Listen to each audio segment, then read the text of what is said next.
Hello everyone, I'm Jazz Chicken and welcome back to Call of Cthulhu, Darkness Blooms. And you're here with me and KrazyKamron, playing as Baxter Bleeker. Hello, it's me again. And I am William Steele, although my little, I don't know what you call little key belt at the bottom with the token. If I highlight it, it says William Farwell, which was a name I was originally going with, but now he's William Steele. I don't know why it's put Farwell there still, but oh well. So we left off with you getting arrested after finding out a few things that happened during your blackout. You ended up shooting supposedly at the police, could have been past the police, behind them, over them, who knows. That's fake news. I didn't do that. And then you were arrested by one of the policemen, and then you met William in the jail with you. Started updating each other as to what went on. You tried to get some sleep. You had a dodgy dream about a tree and a coat and William going all weird. You woke up just as you shoved your hand down his throat. You went to look outside or listen to what was happening. You heard strange singing going on. And then as you went to get down, you kind of fell over and busted your knee on the floor. Yeah. And then managed to try and get some sleep. And so we're now into day 2, Tuesday. Excuse me. The day opens up as any other day. You wake up in your cell with the sun kind of warm, glowing into the room. William is still in his bed, and you can start to hear a little bit of hustling and bustling from other members of the police.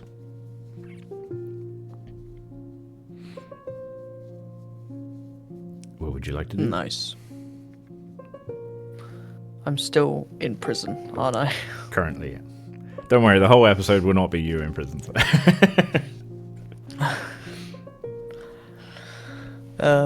Is William still there? He's still there, yeah.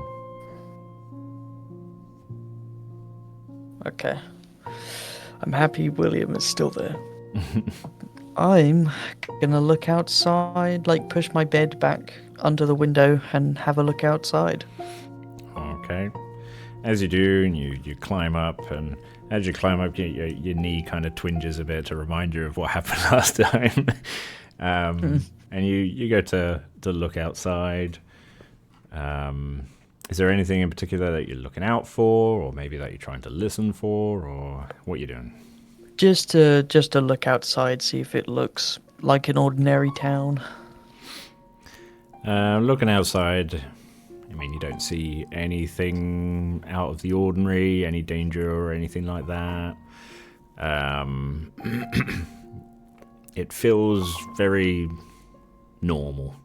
You don't know if it's too normal, but it just feels very normal for a Tuesday morning. Right.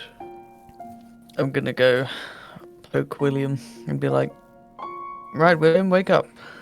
Got some work to do."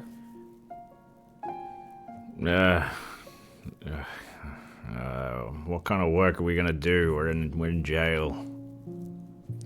We can still compare notes and think of a way out of here.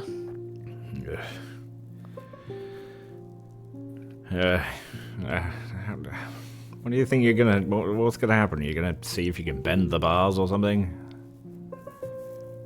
No, that'd be insane. I'm thinking about talking to the police, seeing if we can come up with some kind of deal, or,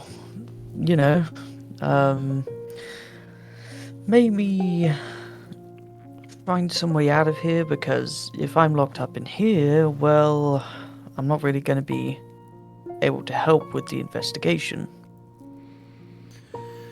Well, yeah, well, if you do talk to them, then make sure you try and get me involved too, because I'm not going to find my partner being locked up in here either. That's why I think we should compare notes. All right, well, let me... And he starts getting up and brushing himself off. His jacket's to one side, and he kind of does a few stretches. His back cracks a bit because of the uncomfortable beds. He goes over to the bucket and moves it over to the corner. Goes to take a piss. Well, fire away, and you're hearing just the sound of water in metal. You know, you filled that bucket all the way, my dude. The warm smell of wafts over to you.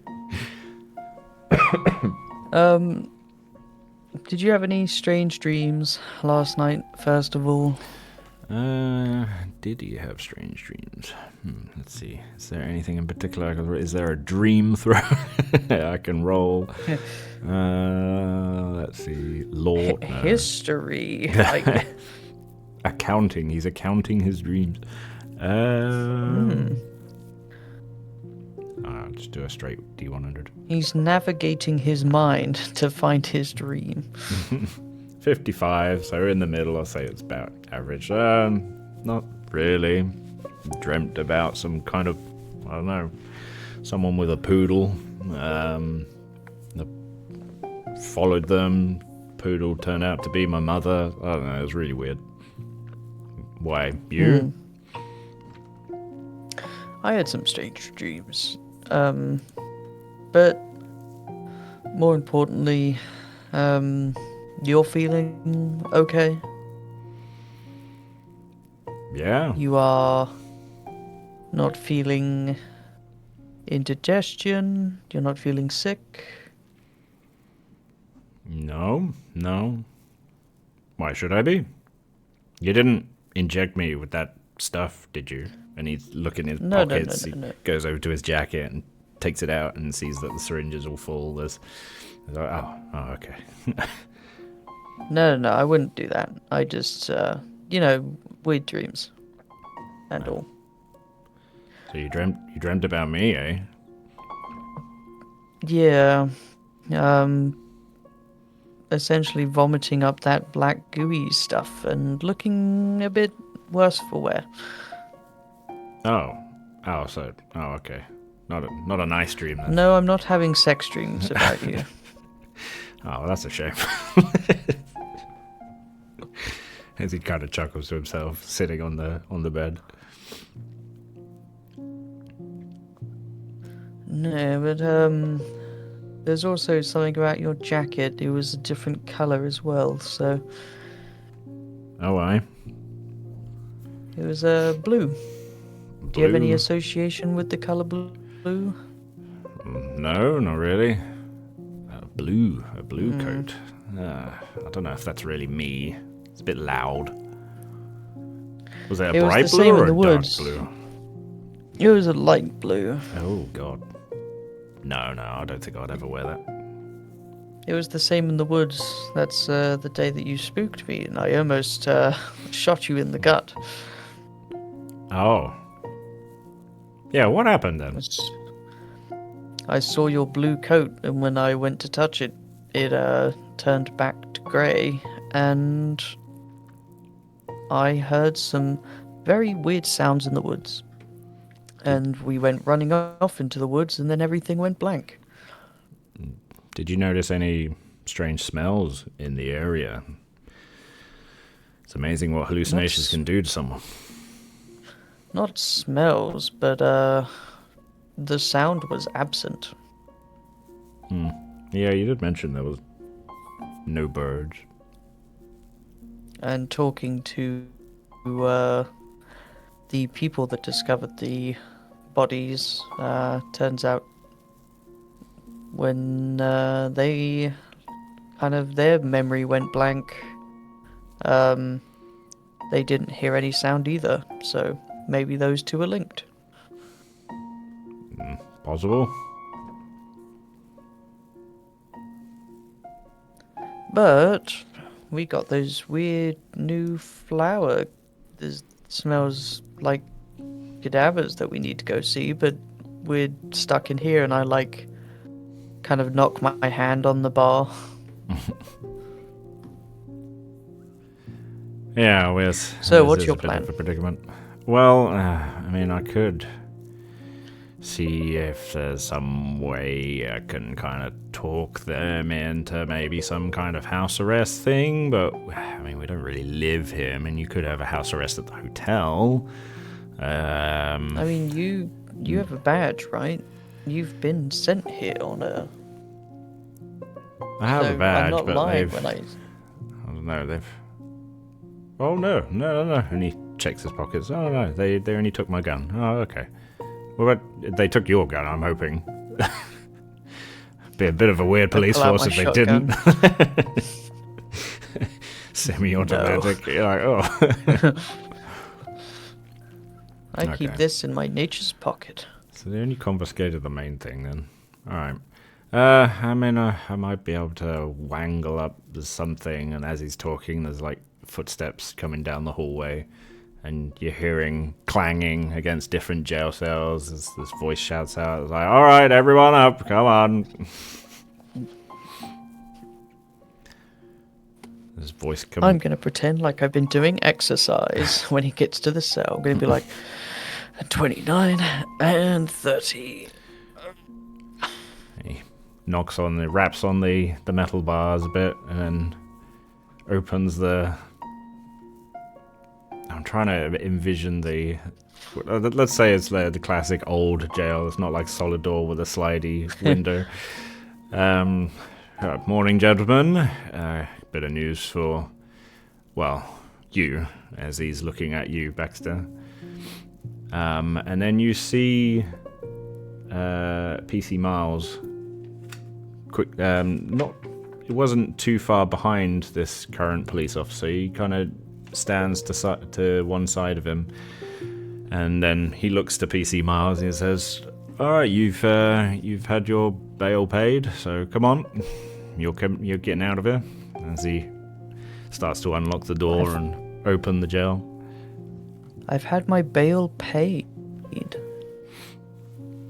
William's like, "Oh, so I'll be going too." And he, as he kind of ushers you out, William goes to step forward and he puts his hand up, like, "No, not you." Like, "Wait, what? Hang on a minute." And he closes the jail and is like, "All right, come on, let's finish your paperwork." Hang on, who paid my bail? No, that's not my concern. As he's just walking down the hallway. Hang, I'm gonna like kind of trail after him. Like, hang on, I'll be right back. Wait. What about William? Is the Mr. Steele? I need him out as well. Well, it's only been for you. He wants to remain anonymous, but seems that, I don't know, you've got friends in high places maybe? I don't know, just make sure you stay out of trouble, yeah? And no more shooting at the police, as he's there filling out some paperwork. No more shooting at police. Okay, just did a quick check of stuff going on in the background. Okay, let's make sure that ticked it as well. It did, okay. Alright, so sign here. We will be keeping a close eye on you, Baxter. How much is Mr. Steele's bail? Mr. Steele. Because he didn't do much at all. Well, his would come to around £100. And that's quite a lot of money now. Yeah. Which means mine must have been crazy high. £100. I'm sure you understand, but we'll be confiscating your firearm. I mean, I would like that back if my payout got paid. I'm sure you would, but as you'll understand, you're not exactly trustworthy around police, and I don't think you'll be particularly safe with it in town. Gotta keep everyone else's safety in mind. Well, and I'm sure whoever it is that's posted your bail, I don't know, maybe you, with your connections, you'll be able to get a gun in no time, so I will be keeping a close eye on you. Well, You say you're staying at the nearby hotel? You'll probably take that gun too, and I am just going to turn and start walking out. And you don't see it as you're walking away, but you sense he might be smirking as you walk off.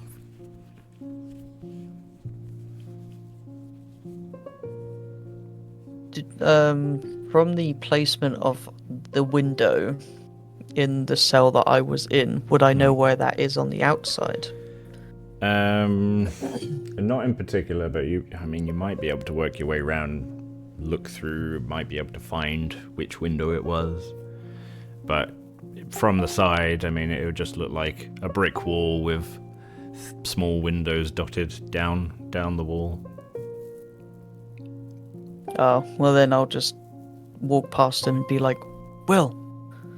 No, Will! William? Nope, William Steele. And basically just keep going until I find him. Let's see. I'd like you to roll.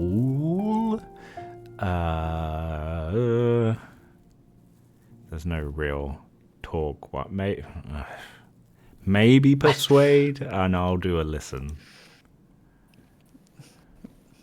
What, persuading him to talk to me? I don't know. It's just trying to. Oh, okay. Yeah. There's no response. Hey, meaning of life. You don't know if he heard you, but you don't get any response from anyone as you go down to each window. I can use luck. I can use 1 point of luck because my skill is 41 and I rolled a 42. Oh, bear in mind, William has failed his listen. So it might not be helpful. God's sake. You might be able to speak loud enough, but he's not listening. Or he can't hear for whatever reason. Fucking worst partner ever.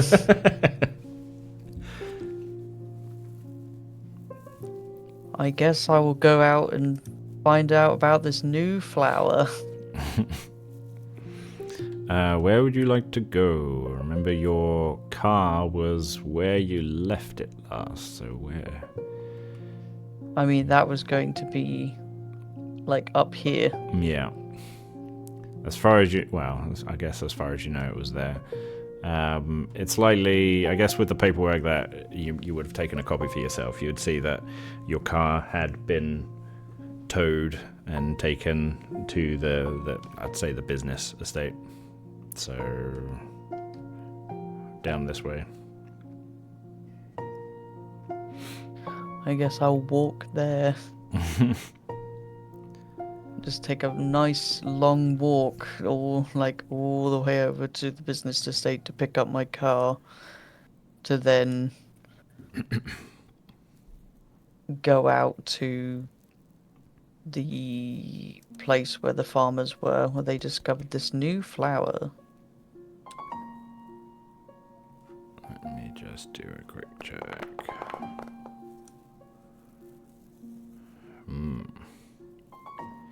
Okay. Along the way, you're going down Church Street, and you're walking past where you remember the Hungerford surgery. There's the fire department. The train kind of passes by. You're listening to the sounds. You're seeing people starting either on their way to work or getting ready. There's dog walkers about. It's generally a pleasant walk. And you notice one person who's wearing like a white coat. It could possibly work at the surgery. And as he walks past and you're walking, you see him start to turn right towards the surgery. And you then start to get this strange sensation, this strange feeling coming down there. Like, I don't know, normally where you sense like, oh, something's not right. And your senses are right, because as you then turn to look, you see a couple that are looking at him strangely and a bit shocked, and he's now stopped in place, and he's starting to vomit onto the floor, and he's feeling he seems very ill at this point, and he's struggling a bit. He collapses to one knee. Ugh, drunks. Let's do this one. It's always why I say alcohol is bad for you. What do you wish to do? So he's just collapsed into the road and is like vomiting. He's on the footpath. He's kind of dropped to a knee. He's vomited onto the floor everywhere. You kind of see him Is it regular coloured? Shaking a little bit. From where you are, it kind of looks regular. Okay. He's kind of got his back to you. He's not vomiting towards you. He's vomiting away. You see. I'll just keep walking then. You see a couple go over to check out he's all right. As you walk past and go to keep walking, you start to hear screaming coming from down there. It's not that loud because obviously you're walking away from it. But yeah, you're now hearing screams from down there. I let out a giant sigh, and I'm just like, if that fucker didn't take my gun, and turn round and go back then. Okay. As you go back and look down the road, you see now this guy with the coat. There's a lady that's screaming in horror, watching as he's kind of grappling and fighting with, I guess, a partner or friend of hers, and is basically projectile vomiting into his face. And he seems to be very out of it. He's making all sorts of strange noises like pain but also anger, and is just like and he's proper gripping onto this guy.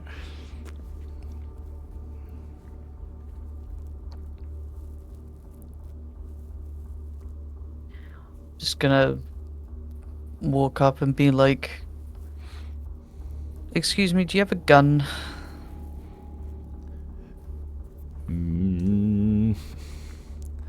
Would the lady even listen to you? With a 47. Oh my god! Save him! Save him! Someone help! Someone! Where's the... Do you have a... Where's the nearest phone booth? We need the police here!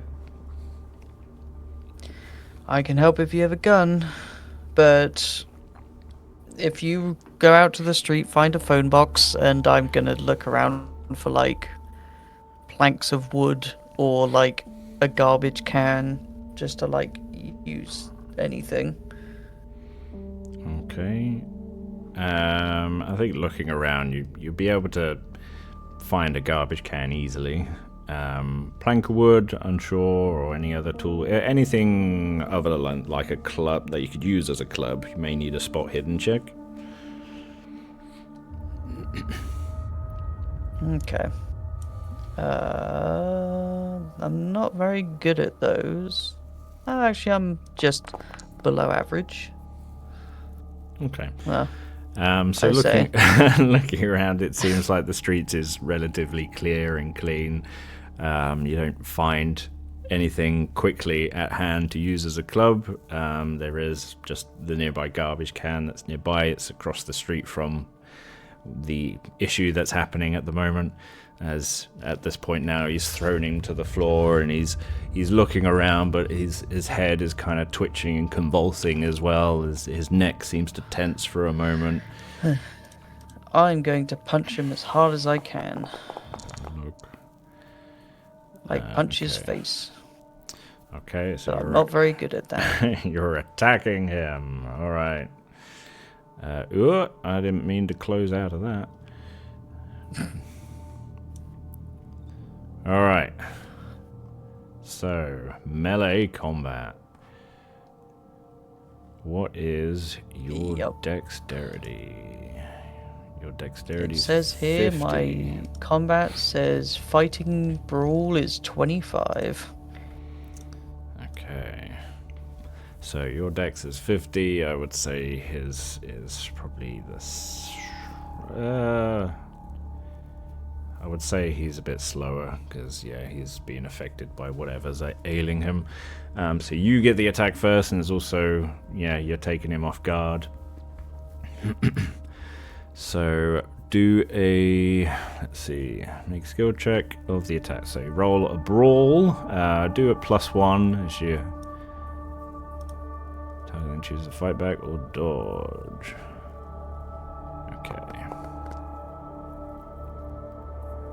Ooh. Oh, with a 10, that's a hard success. Okay. He is Like an anime, just shockwave comes out. You will attempt to dodge and fail, so you hit him. And There's no damage here, so there should be damage. I didn't get a gold mark for that. Yeah, double click your thing. Give it a gold mark. Okay. Right, this is the first time doing combat, so give me a moment because there should be damage.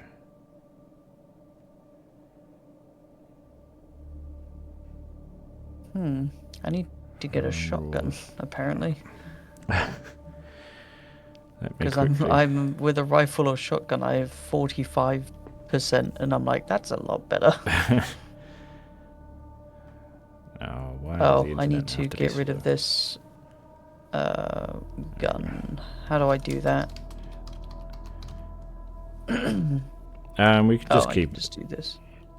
Cthulhu. Oh, okay. If you want me to keep it, I can. Yeah, may as well just keep it there for now. Weapon damage. Sorry, I'm just first time doing this, so I'm having to quickly look up and get some kind of rough idea what of to do stats. if player bricks him in the face? Okay.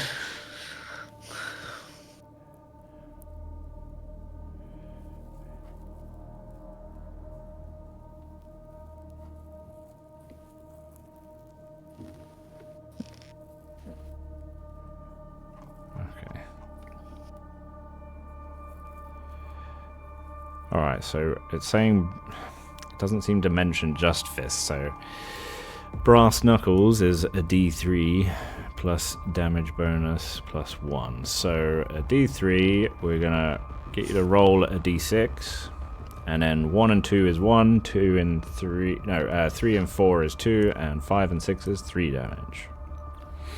Okay, and then I'm doing and do what, you have like a bonus damage? You don't. Okay. so just a D6. Just a D6, yeah. Oh, nice. Three damage to him. Make a quick note of that. And this was just like a wild swing in his face. Yeah, almost like a sucker punch to get him away from the guy he's trying to vomit on. Yeah. Like he was supposed to be, just for frame of mind, it was like a when he grabbed onto the person to like try and vomit, it was a run up and be like smack him in the face, like no. Okay. You hit him and you definitely grab his attention as now he thumps and moves to one side and you see this fluid kind of splat to one side that he obviously just spat out. And it's less where he vomited, it's very browny orangey with clumps and stuff, but then this second hit that you've done is a little bit orangey and it's starting to be more clear and gluey. You come after me, you fuck. As he now turns to face you, and he has a very angry expression on his face. His eyes look more like, if you were to like hide his mouth, his eyes look more like they're in pain and maybe confusion, but his mouth is very snarled as he turns and his hands are reaching towards you. As he's going to try and grapple you with his little maneuver. A fighting maneuver is what he's doing. And how are you going to respond to that? Will you fight back? Will you dodge? Are you going to do a maneuver of your own? Where would I look at maneuvers? Maneuvers are basically something that you just say what you want to aim to do, like tripping them up, pushing them over, except disarming them. And then we would do rolls, competitive rolls to see what happens and hope that it works out.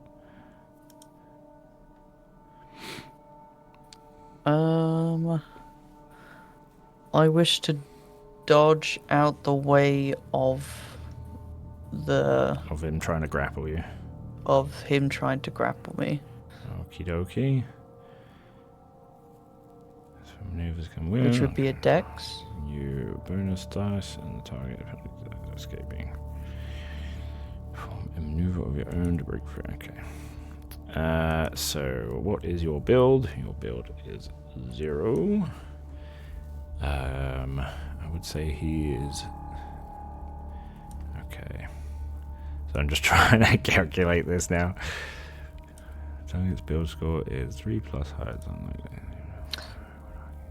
Okay, so you would roll a dodge roll at. It will be a regular dodge roll. Okay.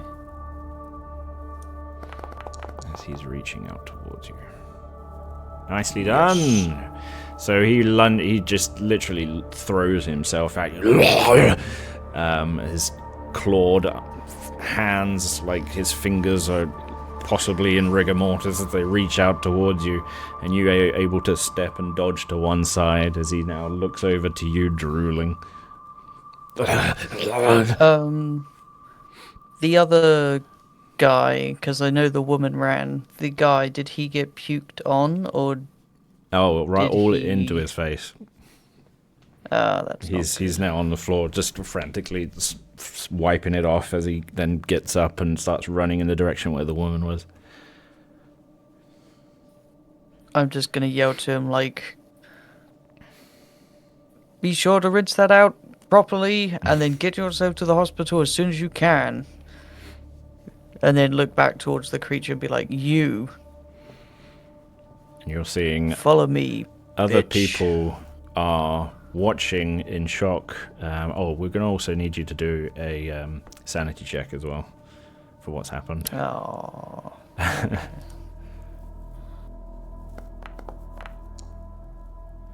Oh, Jesus. Okay. We're going to take... It's vomiting in the face, so it's not too horrific. It can be more horrifying, so just take the 1 for now. I'm being kind. It's just the one thing that I desperately didn't want. Yeah. The sanity. Like I said, I'm going to run out of sanity before anything fucking happens to me. Yeah. Okay. Then my next character, I'm just going to make a fucking the sanest fucker ever. Alright, okay. I'm just making a mental note of something. Okay, so it's now you and him standing there face to face. You have some onlookers watching at a very far away distance. But his attention is solely focused on you. If anyone has a gun, chuck it to me now as I run forwards to punch him again. Everyone's talking amongst themselves. You probably hear someone say, why would we have guns? I mean, we're not Americans. And as you go to attack him, he is going to try and fight back. So, for fighting back, you would get, because you have the highest dex, it's a new round, so this is your roll, so it would be your brawl, and just fight back or dodge, person who gets Chris. Okay, so it would be a brawl versus brawl, I guess. But that could just be a miss.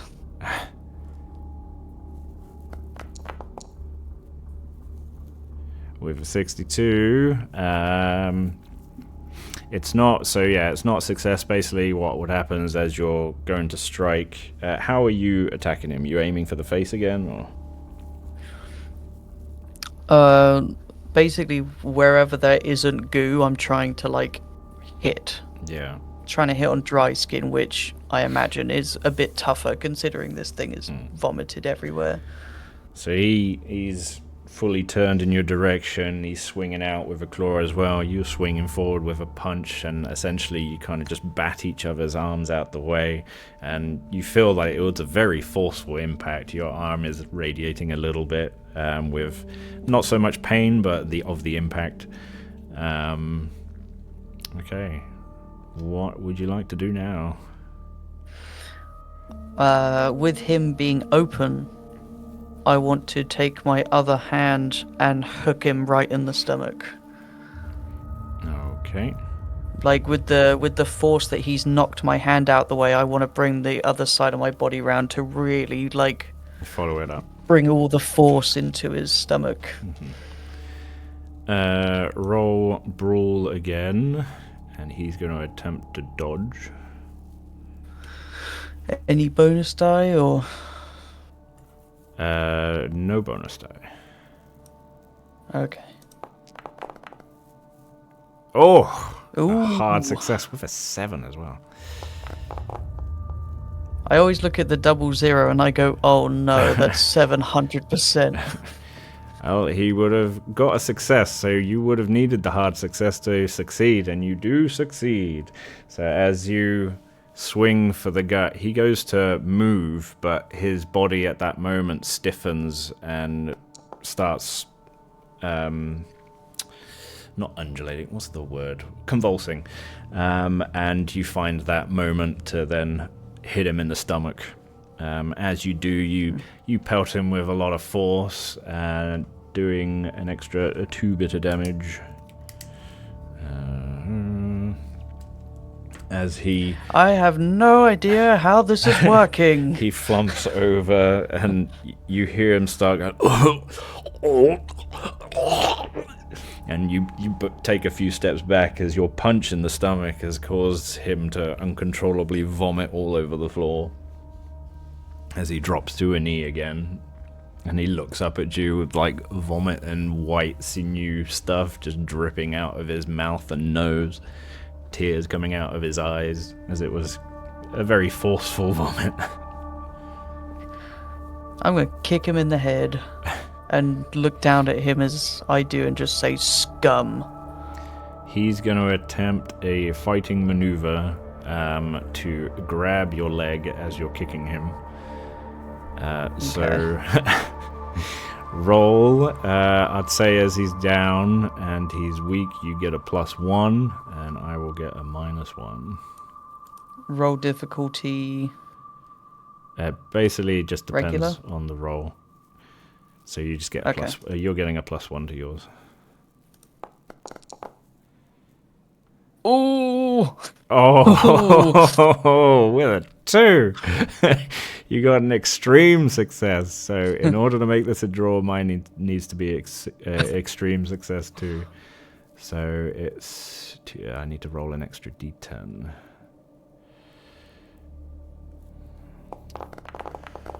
Okay. Oh, mine would be a critical fail. So he goes to Double damage. reach for your leg as you're kicking, but his body is fighting against whatever's happening to him. His body is still going stiff. He's coughing up whatever mucus stuff is happening, and your foot connects right in the face. Mucus sprays everywhere. You've even got a bit splattered onto your shoe as he collapses over backwards. As he starts then freaking out on his back like an injured spider would, before eventually calming and his body ever so often twitching here and there, but he seems to be subdued. As onlookers are like, oh my god, ah! And literally just as you sorted that as well, police are now running over, and you see like the couple running with them. I'm just gonna yell like keep back. And then All right, point everyone. to the two policemen like you two. Here now. Don't let anyone touch whatever bile has come out of him. All right, everyone, move along here. There's nothing to see here. The fight, the game's over. The match is over. Like, get on with the rest of your days now. I'm just gonna do a very quick check. Okay, PC Miles is not with them. You imagine he's like, oh, look at that. 5 minutes and you're already causing trouble. As they now, one of them comes over to you. What was happening here? What was going on?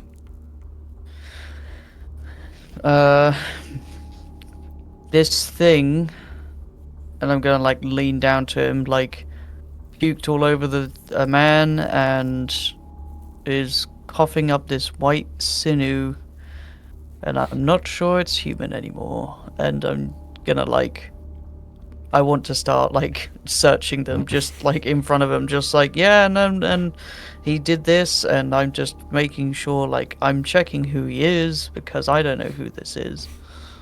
They're getting similar feedback from the couple there, and they see all the just the gluey white sinewy vomit, and brown and smelly. That's just dripping off of him. And it's like, I gotta go home. I was gonna go to work. Officer, you need to check that man. He got vomited on right onto his face, and I'm very sorry that happened to you, sir, but we need to make sure that you are okay, and we don't want you to turn into whatever this thing is. Well, of course I'm fine. I mean, it's just vomit. I'm gonna have to go home and wash now and change my clothes. And... Fine? Do you think this man felt fine? Did you get any of it in your mouth? Roll either a persuade or intimidate, whichever you want to do. Intimidate is... above jump. None. You got language, jump, intimidate. Yeah. I Oh, don't know okay, why it's up there. Well, I'm going to use... I would have thought it'd be in language. Persuade. Because it's much better. Coming in with the low rolls today. Oh, My lucky streak is back. and the friend or partner is like, I mean, he's got a point. I mean, look at this poor man. He heaven knows what he could have been afflicted by, or like, what is he sick or something? He must be sick. What if you've got it now? Like, oh, I don't want to. All right, yeah, come on, let's go to the hospital. And they begin walking down to the surgery, get themselves checked. I'm going to take a sample of the sinew and give it to one of the officers and be like, you need to go test this now. What are you using to take the sample? I assume I've got some tissue on me, or like cloth of some kind. Let's say you got like, I think at the time the little handkerchief things that people sneeze. Yeah, I was gonna say like the pocket thing. Okay, so you wipe some of that up. Do a Oh, it's gonna be. I want that back, by the way. Do a hard spot hidden for me. Oh, okay. Okay. So you mop up some of the sinewy. It feels horrible to touch. I mean, if you've ever had a dog and you've had to pick up after them, and it's on a day where they've had the squits, and it's just nasty. I mean, you're picking up essentially vomit as well. It stinks. It's just what. But you mop some of it, and you go to hand it to the police officer to get it checked and sampled or whatever. And he's looking at you in disgust. Let's see, is he with a 34? He turns to his partner and is like, "Can you pass me an evidence bag?" He gets handed this little bag. It's like, put it in there. Careful. As he takes it, he's really trying not to get his fingers on it or anything. Oh god. Yeah, I put it in the bag, and then I'm just like, I do the like wipe my hand like on the pavement floor, just like, right, so go get that tested, and then I want that handkerchief back eventually. And yes, well, I don't know what we should do with this. And I look at the body. Well, one of the other police officers had been searching his pockets and found a wallet and opens it out. Like, oh, turns out he works at the surgery. Oh, I guess he was on his way to work? Did he not know he What's was his sick name? then? One moment as I get that up. I just need to check one thing. Where is it?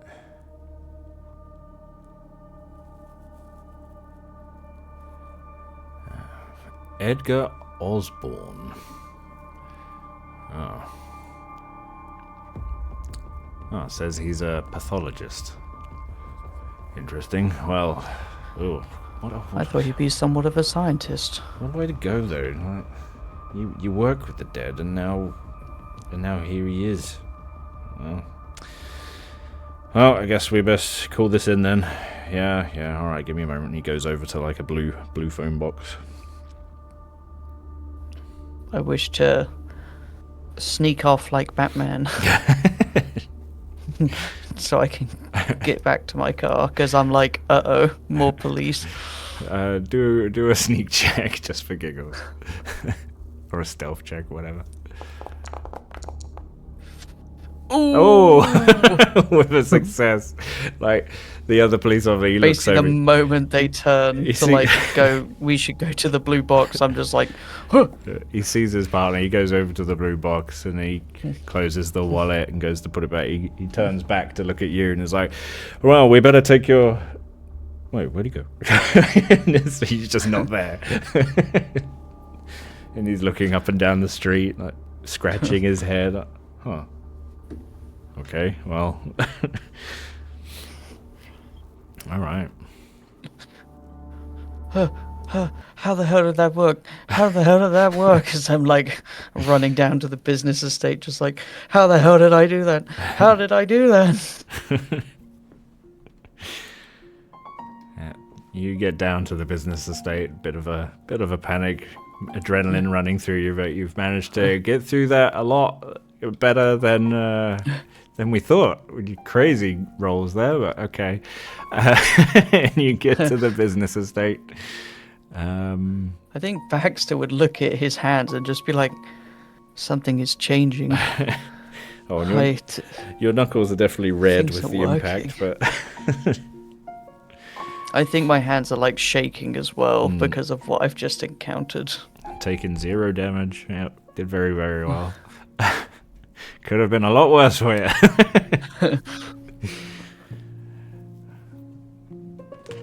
All right. Oh, okay.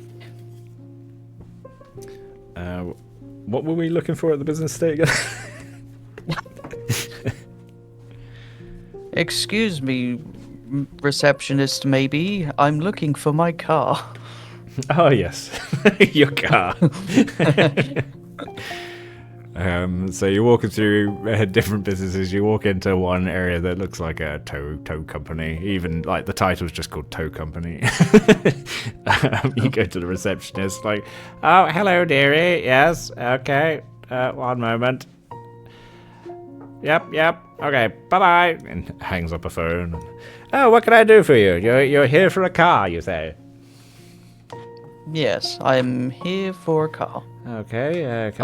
I am Baxter Bleeker. It got towed here by the police. I had my bail paid, so I'm now here for my car. I see. Okay. Baxter Bleeker. Let me see. No, not a sneaker. No, not a peeker. Bleeker. There we are. Okay.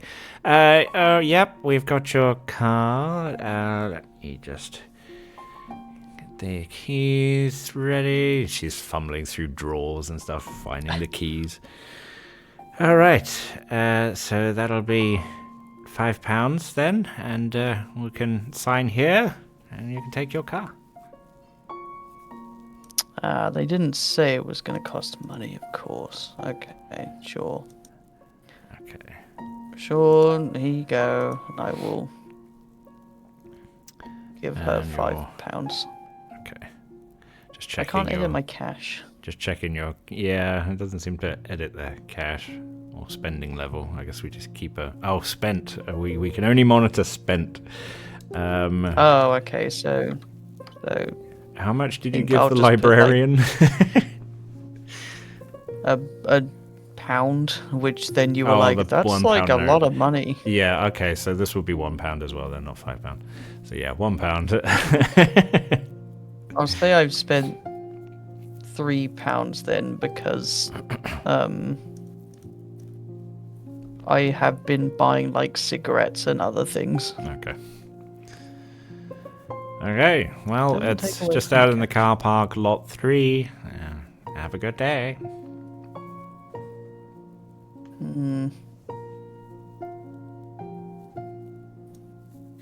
Thank you. And I will go grab the key and then turn and go to my car and be like, right. Sorry, William. I don't know why they're not letting you go, but I will go and investigate these flowers by myself, I guess. Okay, and Is there I'm guessing there's not a gun store in this place. Because it is England. roll history. It's unlikely because it's England, but it's also a game. I can put in a gun store. Or a weapon shop. It's because I'm like, I need to go get some kind of weapon. I mean, you could try and sneak into the evidence locker and get your weapon back. Oh god. I just had a string of good luck. History is there. Okay. 44. From what I'm you recall... gonna push that by 2 luck points. Okay. Because that'll put me at 42, which would grab it. Yeah.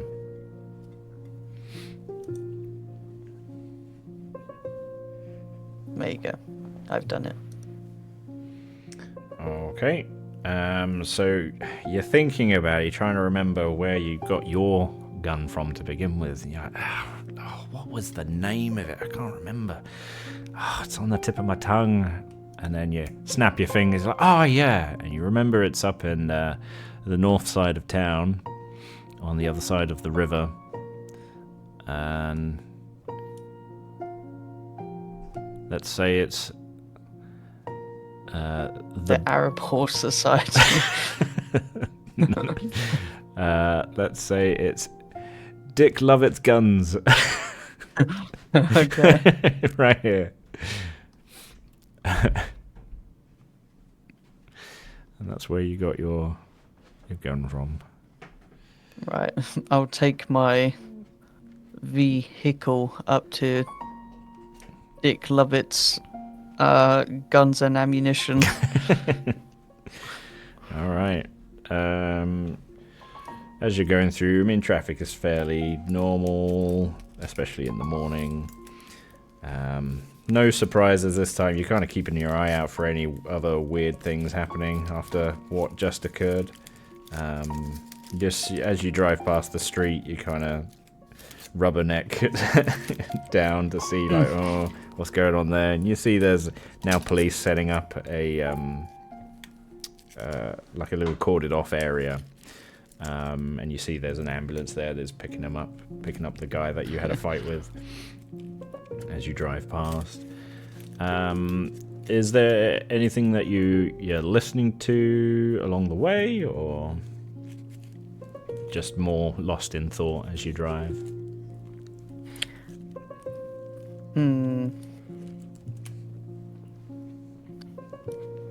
I would say I want to listen to like calming music and try and regain some sanity. Maybe like put on some like jazz and then just like kind of do my deep breaths like therapy would have told me to do. Okay.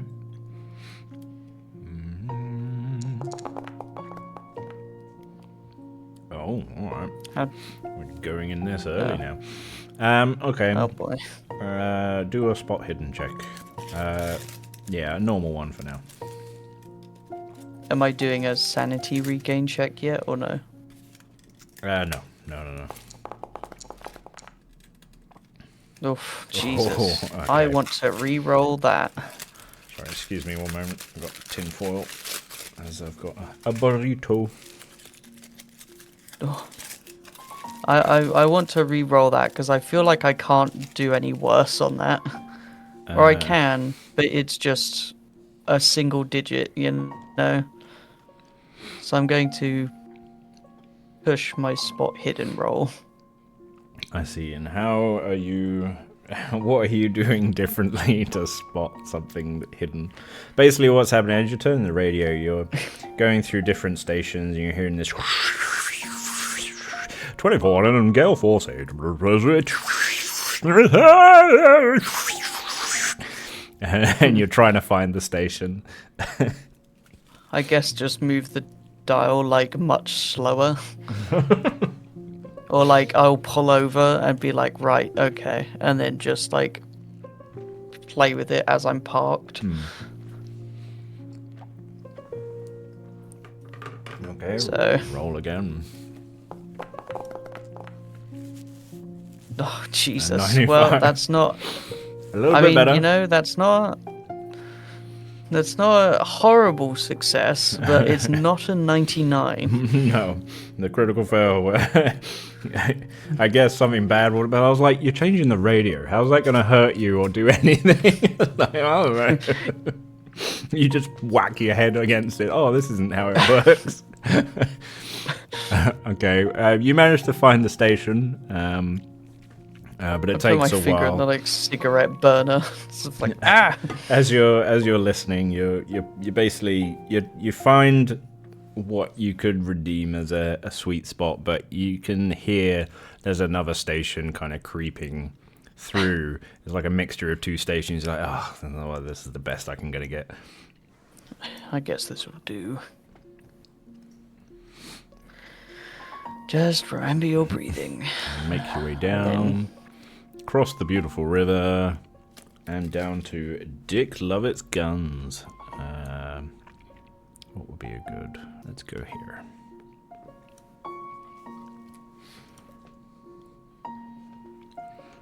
All right.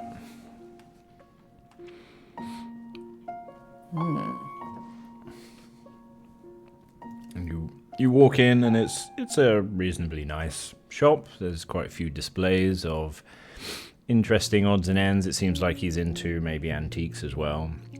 You got like nice looking lamps with lampshades, the odd boxes here and there, possible jewelry boxes or music boxes. In the main display, you do see pistols, and they're behind him there's shotguns. In the other side of the display, you're also seeing like knives, But then around the rest of the room, it's kind of nice little statues and stuff that you could have around the house. Trinkets and odds and ends.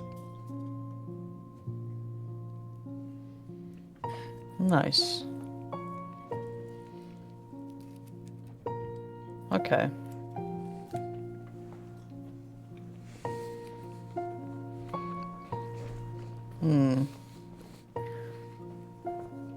What does the clerk, the main person look like in the shop? I'll say he's maybe late 30s. Quite thin.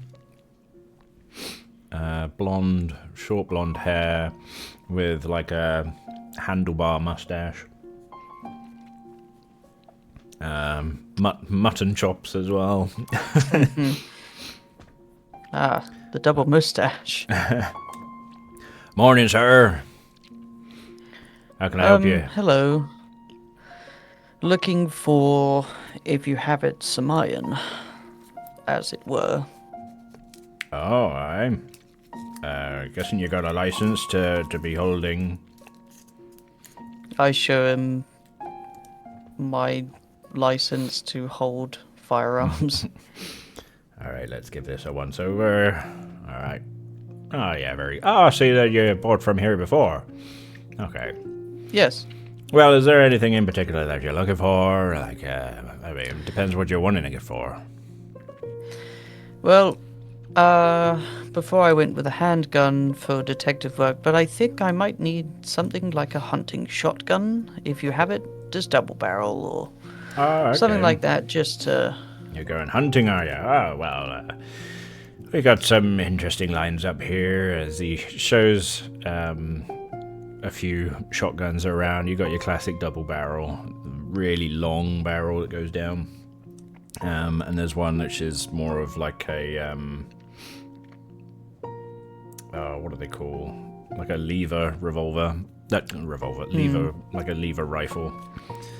The rifle tends to have like one shot and then you clunk the lever to reload. Yeah, like a repeater.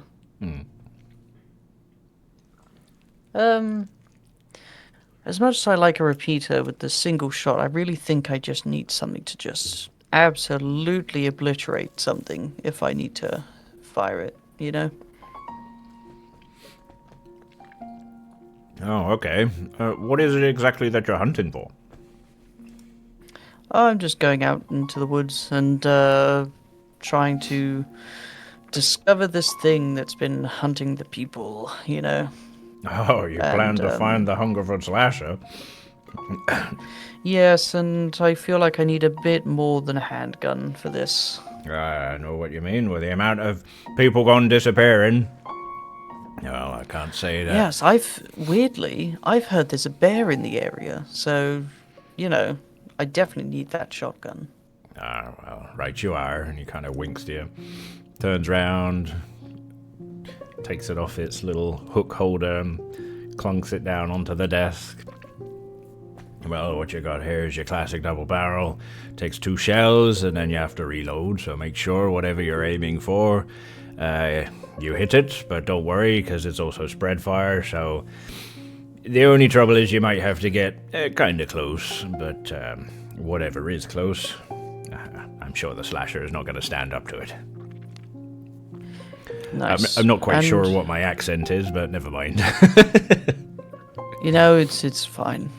Will you be needing ammunition I wasn't going too? to question it. Yes, please. How much would all of this come to? Let's say 1 shotgun and let's say 10 bullets for now. Well, let me have a look through here. Just having a look at the shotguns now. Why is one... because that's a sawn off. That means that one is a double barrel. Okay. Well, it's a 12 gauge.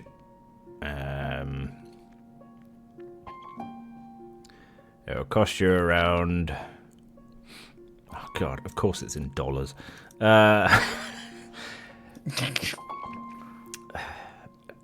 It will be around £30. Now, wait, what would you say is the exchange rate of dollars and Back in the pounds as of 1920s. this moment? I don't know.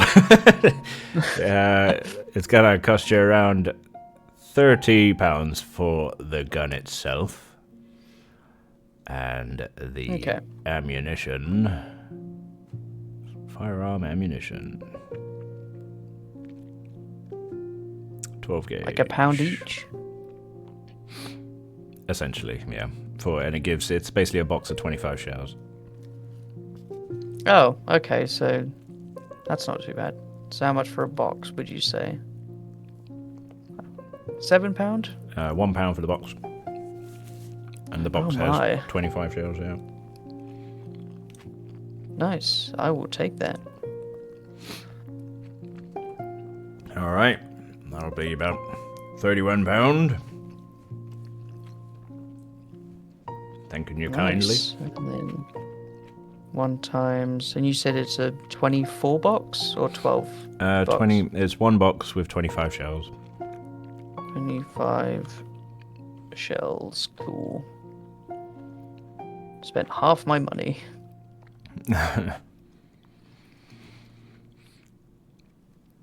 Well, obviously, be safe with that thing. Don't go pointing it at anyone.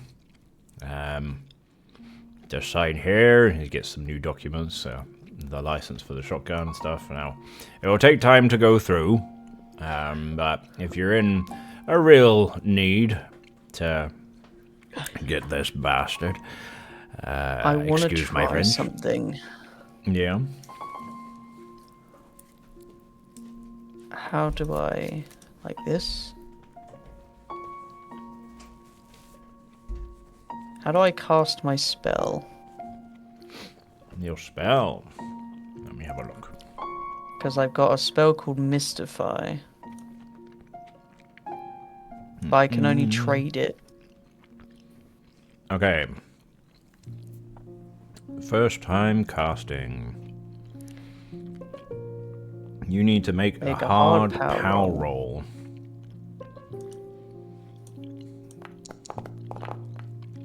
Well, that's not going to work. Oh. Okay. So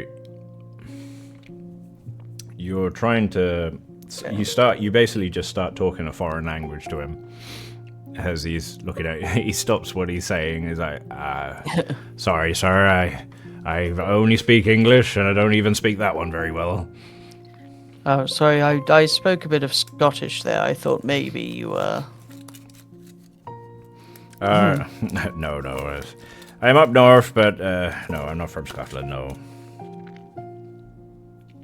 Do I want to push it, though? That's the question. Never really knew my parents. I can't really say for sure where exactly I was born, but I grew most of my life up north.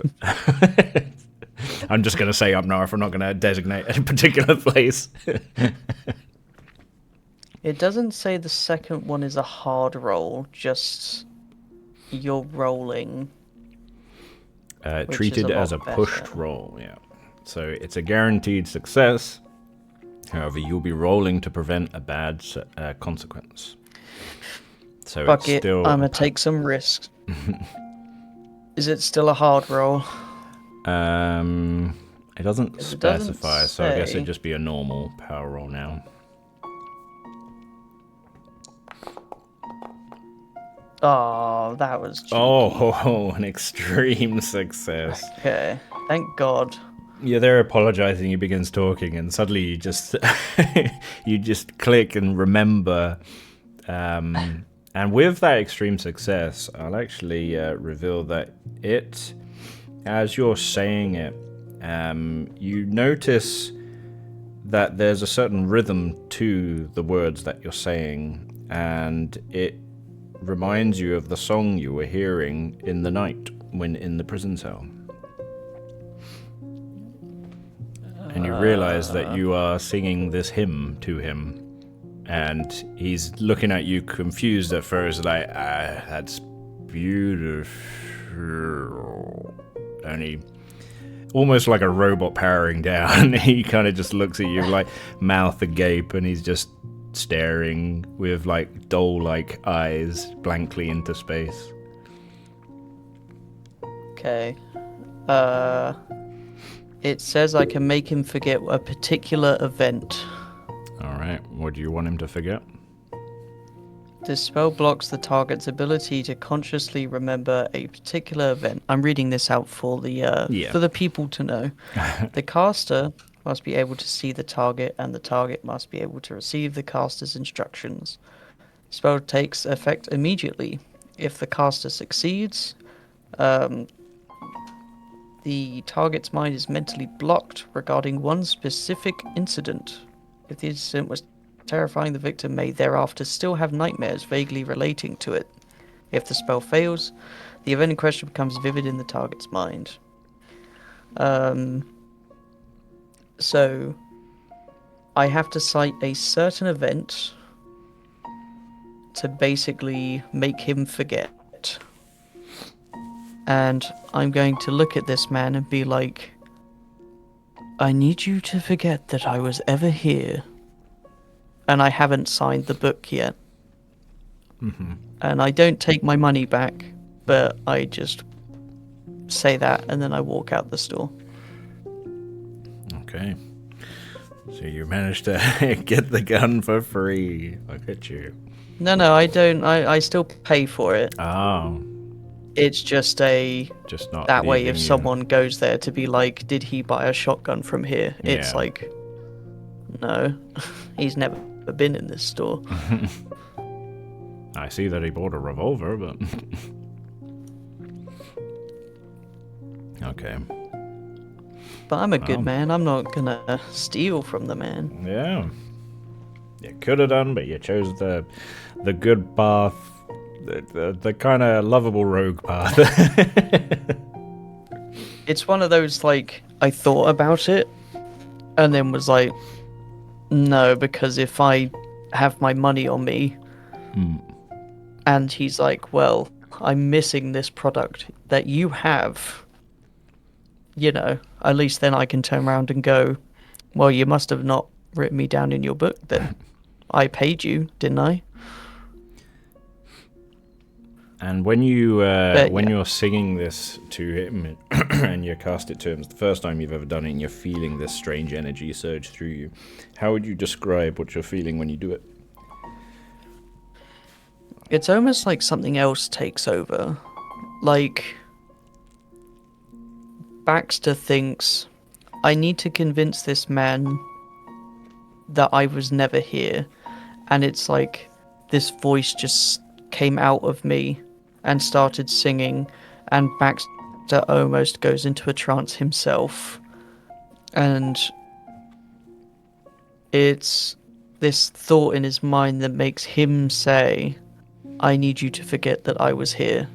And then he kind of clicks back into the room, like, consciously, and realizes, like, oh shit, I did it, but I was kind of like watching through a TV screen for a second. Yeah. Okay, with that, it's like a strange presence or feeling in the air, but you've succeeded in doing that. He still stands agape. You're not sure how long it will last till he's back to normal again. And then I just leave. You leave. I get outside quietly. and I, like, take a big breath as I'm just like, oh, what happened? Typical. What was that? Typical movie, TV situation. As you leave, the bell rings, ding, ding, ding. And as you walk away, that's when he kind of blinks multiple times and comes back into the room, and he looks about a bit and just looks at his desk and is like, huh, and goes about his day. See, now I run back in and I'm like, you're getting robbed. This is a stick up. I want him to know I'm robbing. No, I'm joking.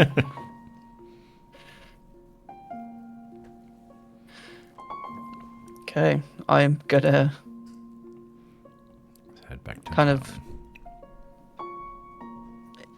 Is there a payphone near me? You're in the Or, like, town near... centre, so yeah, there will be one nearby. I'm gonna just go, like, walk past my car and go to, like, a phone booth and call the leisure centre and just dial it and be like, hello, I need to set up a therapy appointment, please. I've got some strange things happening and I think I need a bit more medication. And as you call, there's a lady this time on the phone. Like, hello. Oh, yeah, okay. What time are you looking for? I can do right now and I can head over. I need to talk to someone. Let me see. I've got a Dr. Livingstone available in maybe half hour's time. That's perfect. I will take it. Okay, I'll book you in. And just be sure maybe arrive 10-15 minutes early, and then we can get you over there. Yep, I'll head over right now, and that's exactly what I do. Okay, have a nice day. Click. And the time of day, I would say round about now-ish is probably 10, so at 10:30 is Okay, when you're gonna gonna make see my them. way down the high street. Turn off and head down the road. Okay, it's quite a pleasant drive as you're going down. Nothing too much out of the ordinary. Just like breathing all the way down, just like really thinking about what just happened in the gun store. And I'm going to therapy to regain like a lot of sanity. Not like a lot, but you know, do like a proper sanity roll versus just the self-help one. Okay. 1 moment. Alright. And you arrive and Damn, I you got a lot see... of 12 marks. Yeah, you've done very well this time. So you arrive and you enter the leisure center. You see a lot of smiley faces. Some people in like sports gear, like maybe ready to play tennis as they leave and head towards the courts. You see like a group of people heading over down to the rugby club. And as you enter, you see what could have been the lady you were speaking to, and she looks over to you and smiles. And then to one side of her, you see the back of this person as he then fills out work and turns around, and you see... Where is he? Nope. Where are you? Show yourself. Is he not? Show yourself. There he is.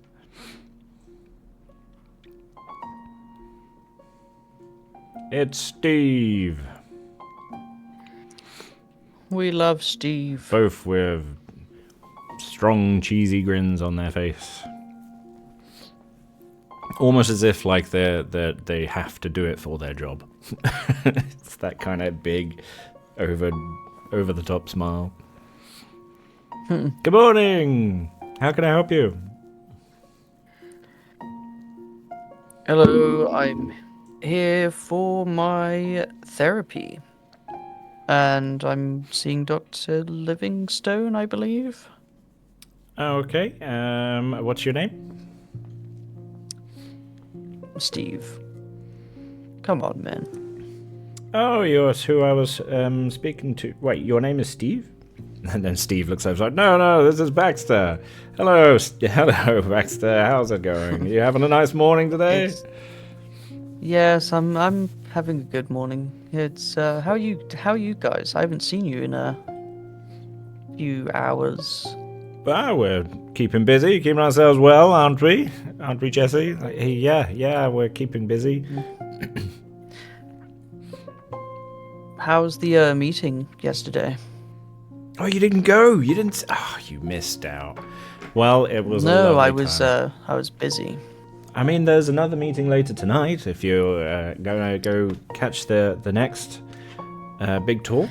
Oh, I'm busy again. I'm sorry. He I'm hands doing a lot of investigating right now. he hands you over like a little pamphlet, and it looks all nice and bright colors. It looks like a happy. It shows the leisure center, and in big letters at the top is Enlightenment Ceremony. It's like, well, you should Yes. definitely catch it. Oh, it's beautiful, it's amazing, and then yeah, you'll be missing out. What is? Hang on. Okay. Yeah. You caught my attention, and I start reading the pamphlet, and I'm like, Enlightenment. Yeah. Tell me about it. The pamphlet, as you're reading through, you're picking up bits of information about fulfillment and fulfilling one's being to basically remove any depression or bad thoughts that you may be having. So to make you a better and more happier you, to make you be the best you that you can be. And by following the enlightenment ceremony and following through the stages, you'll end up going through the steps of enlightenment until you find your inner peace, and you're basically nothing can break you from it. And then from there, it doesn't say much else. Is this Christianity again? Oh, no, nothing like that. But as you well know, like now that you're in the second stage of our membership, you can see that we're very much about personal well-being. We've got all the exercise that you could ever need, all the clubs, all the sports are socialized, and now that you've got access to more mental health, you've got access to health with your body with massages and jacuzzis and such. And so we're all about self-help and making you be the best you that you can be. Don't worry, I plan on using those facilities today, but this just... I won't lie, Steve, it seems a bit cultish. How so? Just talking about enlightenment, and you'll get to... maybe I'm overthinking it. Maybe it's just been a long week. I'm sorry, I don't mean to. You're doing hard work here, and Do a psychology appreciate check on him. A psychoanalysis. I'll do psychoanalysis. A 46. Okay. You can't tell, but I don't know. You felt like that. Oh, maybe what I said possibly offended him, but I'm sure it's fine. He gets what I'm trying to say. That's why it's like I'm now like I appreciate like what you're trying to do for the community. Like I know you're working hard to keep everyone healthy. Well, no worries. Jesse, would you like to show him up to who was it? Dr. Livingstone, was it? Yes. All right. If you'd like to show him up to his room, I'm sure we can get him seated. Okay. And then it's like, right this way, sir. I give a wave to Steve as I depart. He gives a cheesy grin back. But he continues to stand. He's got his hands behind his back as he stands like proper up straight. He looks like quite a healthy guy. You'll notice that he's got just some odd...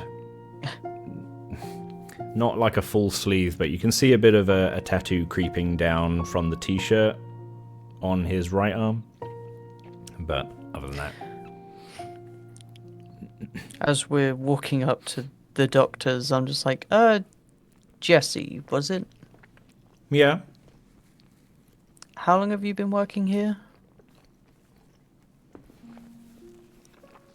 Like, longer or shorter than Steve? I would say shorter. I mean, Steve is the one who trained me, so... But gosh, it must have been maybe, I don't know. How long have I been working here? And she seems to be thinking about that along the way down. I think it was maybe. Has it been 3 months? I can't quite remember. We're here. Oh, I almost walked past it, silly me. Well, if you take a seat, I'm sure he'll be with you very shortly.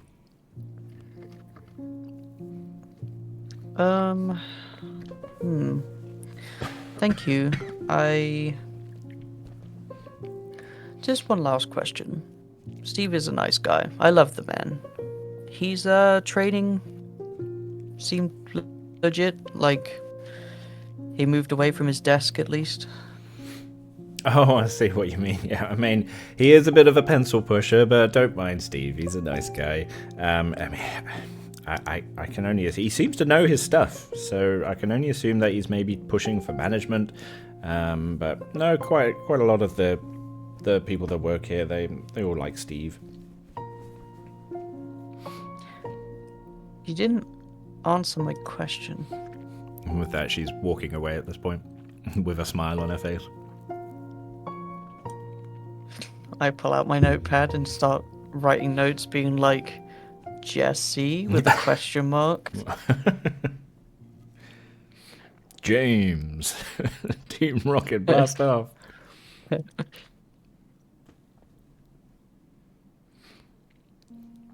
And then I patiently wait for the living stone. And whilst you're waiting, what's going on in your head, in your character's head? I think I lounge in the chair like real hard, and I'm just thinking about the song that I was singing. And being like trying to think about why I was hearing it in the jail cell at night.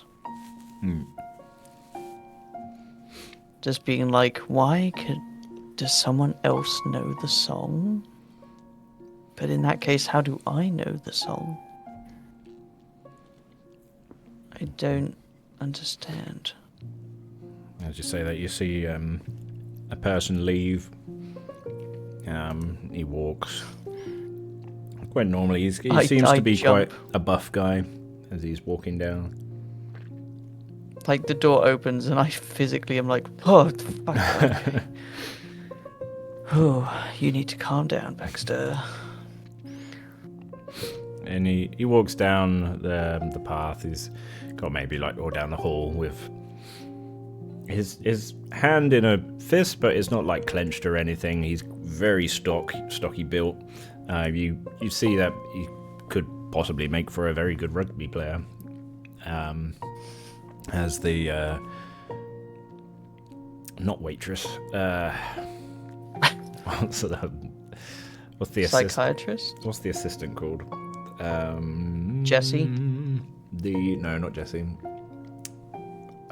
Balls. Receptionist. There's a receptionist in the office, and it says, Baxter, we're ready to see you now. Thank you. And she leads you in office. and heads you to the office as she sits back down to her desk, and her little room is quite small. But you open the door to the office, and you see this young gentleman, maybe late 20s, as he brings his hand out and kind of gestures to the lounge chair. It's like, Mr. Baxter. I walk up, I offer a handshake, and I'm like, you must be Dr. Livingstone. Nice to meet you. He happily shakes your hand. It's like a pleasure to meet you. Now, as he starts to get his bits and bobs ready, what is it you would like to talk about? What seems to be the problem today? Well, I'll be honest, Doc. I need some kind of therapy. I need someone to talk to about some things I've been seeing around the town, and if you were to listen to my ramblings and not judge, then, me and you might have some kind of partnership in the future. Well, if it's any consolation, we try not to judge here. I mean, every case is different, every patient is different, and we know that these can be sensitive topics for yourself and for other people. So, and please also be aware that anything you do say here, it won't be spread anywhere else. So it'll be purely confidential. Okay. All right, if you'd like to And I take a seat, keep yourself comfortable. Is there anything, before we get into it, is there anything that's like heavy on your mind? Is it quite have you had any traumatic experiences or anything? Because we have techniques that I may be able to maybe put on some gentle music in the background or so that might be able to help, or try any other methods. Was it the mainly way just I've been self-managing it is breathing deep and listening to jazz music, but I think I need something a bit heavier. But Okay. yeah, just trying to work through it right now.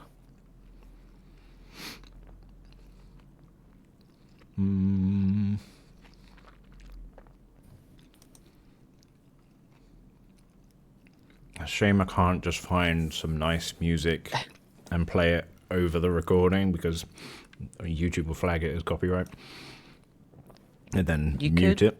I think Persona 5 music is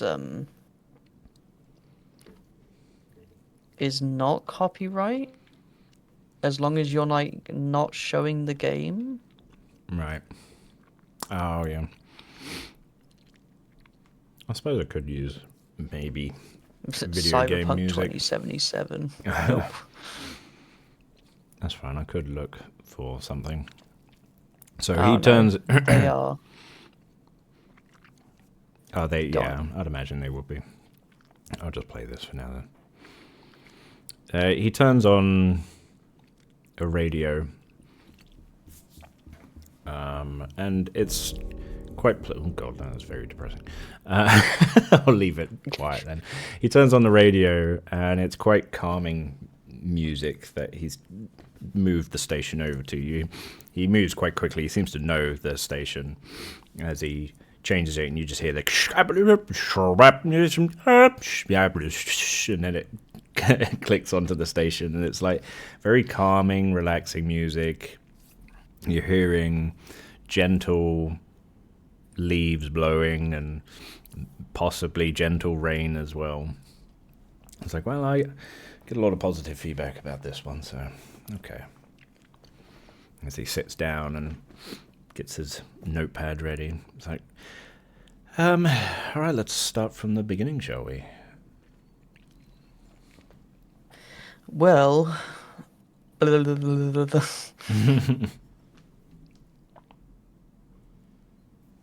You basically just reiterate everything that's happened.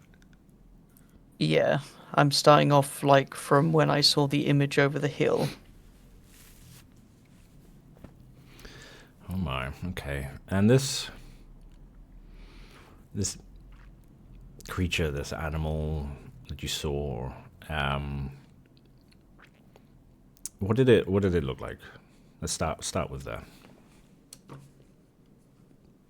Well, I didn't see it, I only heard it. But it was a growl like any other, like a bear if it was much deeper and much more monstrous like. I see. Okay. And was this before or after you noticed that there was like no birds or anything in the area? This was after. I see. And did you pay attention to like how your body was feeling? Were you finding it hard to breathe? Was your body quite tense? Like how did you feel in this situation? I don't remember much as I blacked out, and I woke up here actually in therapy with someone else that I didn't even know. So this time I'm here on my own accord. Oh, okay. I maybe have a word with one of my colleagues then.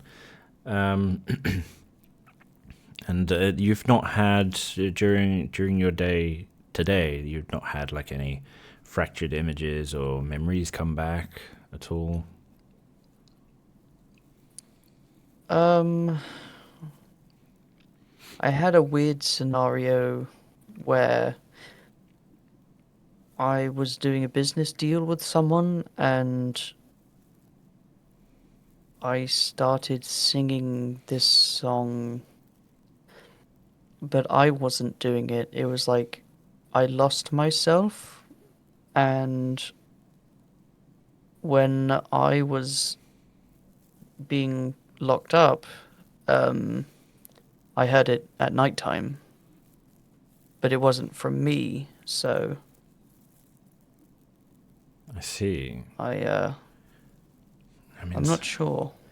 sometimes the mind is quite a curious thing.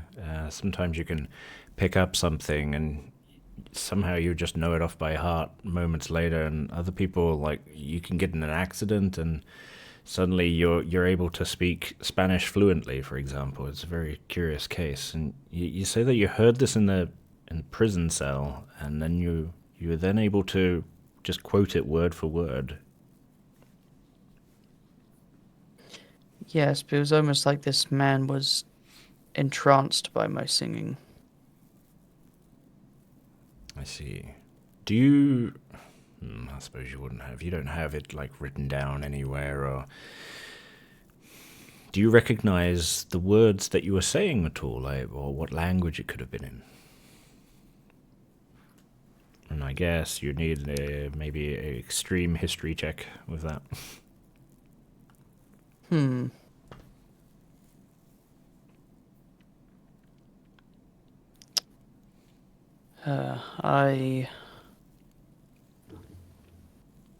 I could try saying them again, but you might lose yourself. Well, if I just you're want to warn you comfortable of with. that now. Okay. No, well, if you feel you can reiterate it again, by all means. I will reiterate the words. I'm Okay. gonna see if I. Essentially, you're casting the spell again. Yeah, which I passed. Okay. Would you say he's told me something that, like, only he knows? Mostly he's That only sounds weird. been. Like, oh no, I got an idea. I'm gonna say, oh, I can't say forget I was ever here. And then snap and be like, oh yeah, but look down at your notes. Because you'll be like, what? God, what should I What say? would you like him to forget? Forget about his breakfast that he had. Okay. So you're saying this to him, and he's as he's listening intently, and his hand and pad is like on his leg. He's got his leg crossed to one side, and he stares at you, and you manage to say it word for word, and it's a similar experience as to previous time as well. And you tell him, obviously, to forget his breakfast. And you stop, you come back to the room. He's still looking at you. It happened again. That was a very beautiful song. I can't place it though. You knew that. But that's what I did. And that's what I heard. You heard it. That's extraordinary. And he just seems to be very, like, wowed by the fact that in his mind you heard it just a moment ago, and you're able to just quote it word for word and get the harmonies right and everything. Okay, and how you say, what did this, you sung this to the shopkeeper, and And then he forgot that I was even there. I see. What hang on. What did you have for breakfast? What have you eaten today? I think that it's something along those lines. No. I don't think I had breakfast at all today. That tells me, I probably should get something. And he starts looking at his wristwatch. Okay. Do a psychoanalysis check on him. A hard one. Oh, God. Ooh. Look at you. Like, oh God, and then bang, there it is. I can't tell if that's a like, look at you go, or a fuck off. Yeah. Stop growling good. Oh wait, no, that's a regular success. That's not a hard one. But it's still, you get a sense. That was a hard difficulty. So that Oh, it was a does say regular hard. success. Okay, never mind. I thought Because I can regular was change the 1 star. difficulty of the roll.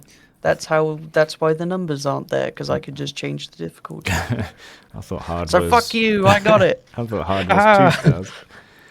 But yeah, the above one says it's a 1 star and it's regular difficulty. This one says, oh well. Oh, because you made the hard difficulty roll. Okay.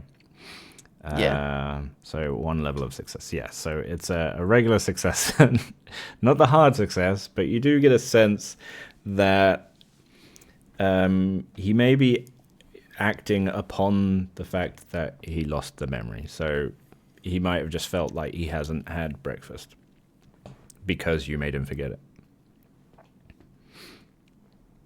Yeah, but I'm role playing it as like I haven't got control of this power yet. Yeah. That's very. So yeah. Well, you're an interesting case, Baxter. And what's As long as you don't call me crazy, I'll come back. Everyone else seems to give up on me. Oh no! I mean, with something like this is very extraordinary. I wouldn't mind talking to you again. I do sense that there is something more troubling you. I mean, about this whole this creature that you say you saw up in the downs, and the visions that you saw previously here at the beginning of the day yesterday. I would like to delve further into that, but I don't know. I don't know if I want to take up more of your time, as he's there looking at his watch. Do a hard listen check for me. Okay.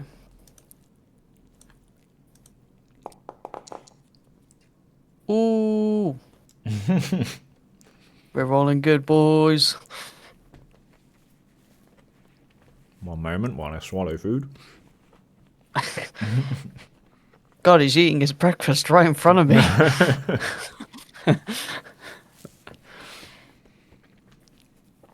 You're hearing... After the listen check, I want to see something as well. You're hearing interference on his radio.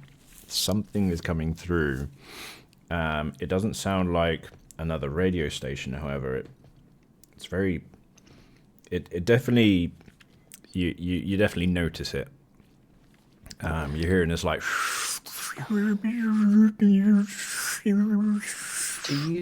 Do you... It's 2 things. Can I see what you wrote down for the song, and also do you hear that on the radio? Well, you'll be able to see the copy. I need to obviously type it up. I mean, what I've written so far, if you're okay with me putting it down, is literally what we spoke about. You heard a song in the jail cell, and then you're able to just quote it word for word at the shopkeeper. I just and at myself. Need to see the words of the song. I didn't write the words down. Oh, okay. But also, the radio. Do you not hear that? It's weird. Yeah, I don't know if it could be interference. That I mean, you get a few clouds in the sky, and suddenly these darn things start acting up. Baxter just runs up to the radio and like holds it up to his ear, just like, "Hello, hello, hello." With it listening intently. Okay, do another Another listen check. Another hard listen check. Well, let's say a regular listen check, as you got it right to your ear now. Oh. You pull it up, and as you go to listen to it in your head, you feel this sudden force tugging back as you yank it out of this plug socket, and it pings into your face, and you lose 1 hit point. As you smack yourself in the face with a radio. Oh, careful, sir. Sorry. Got a bit excited there, I see. Okay. Well, I'm going to have to wrap it up there, but thank you very much for your time. I would definitely appreciate seeing you again, though, sir. Definitely. You know my name is Dr. Livingstone. If ever you need another appointment, just go to talk to the receptionist, and they'll be able to book you in. Okay. Mark off a sanity, like put in, gain a sanity for your time with them. Only one, or just the one. We haven't got into the deep stuff. God damn it! I went there to get sanity back. In that case, I'm gonna go to the fucking hot tubs.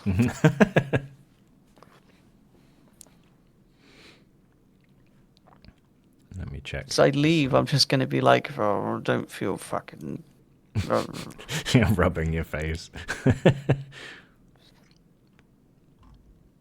I just need to relax.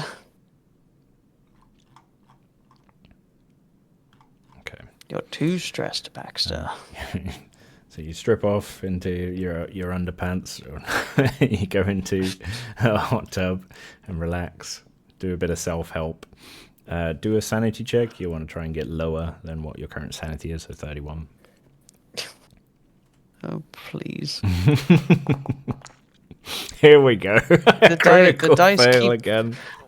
The dice keep fucking hitting each other. Do you want to push the roll? Or I am, because I can't roll worse. what are you doing differently as you're slipping towards this hot tub? Literally, I sit in the hot tub and I can feel myself not working, so I just sink down into the hot tub like, get de-stressed. As you go in, you kind of push yourself in. You're there and you're feeling a bit squashed, and you haven't noticed that there's someone in the hot tub with you, and you're pretty much trying to sit on top of him. And you push yourself lower, and he's like, hey, do you mind? It's like shoving you out the way to one side to sit on the opposite side. There's other people here.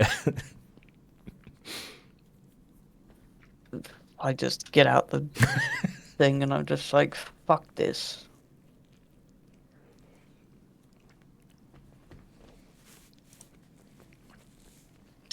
God, regaining sanity just is not great, is it? It's like, hey, no. Yep. I'm gonna get a well night's sleep. I feel like that will do something. It's currently maybe, let's say, after your session and doing that in the jacuzzi, probably 12 o'clock. It's lunchtime at the moment.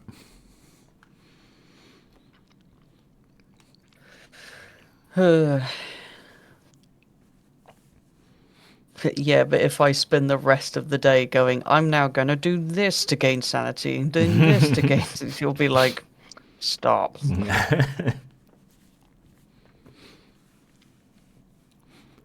Is there anything else you'd like to do for the rest of the day, or?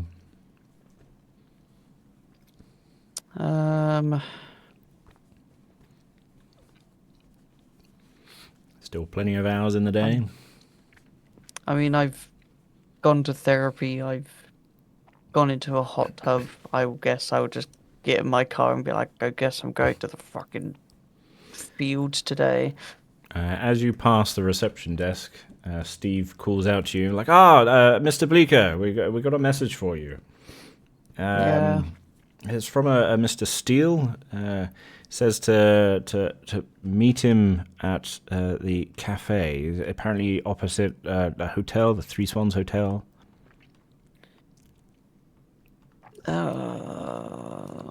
Yeah, sure. Okay. And as you get in and you start driving towards... Your club doesn't work, Stephen. You start driving towards the cafe. As you go to change your radio, you pick up a curious noise that's coming through. Yeah, give me one moment. I'll try and make it not too loud.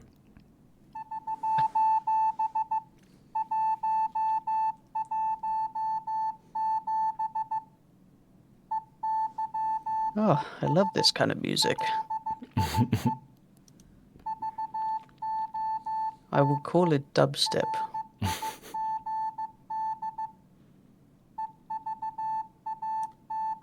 Wait a minute. As I pull over, I'm just like, I recognize that. What? And Hello? then it starts going back to...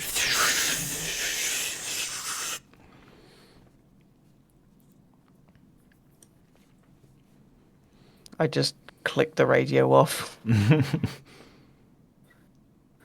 I just kind of like headbutt the wheel a couple times, like, what is happening to me?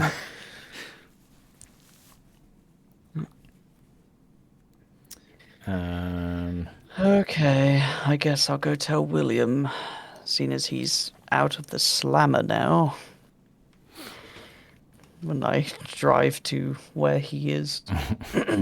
Okay. I'll say that you're basically where this green line ends. Right down here.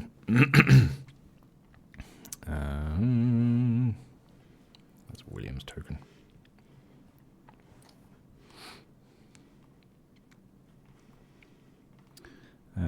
Where's your token gone? Oh, you're up in the forest. Alright. I'm taking a really long way round.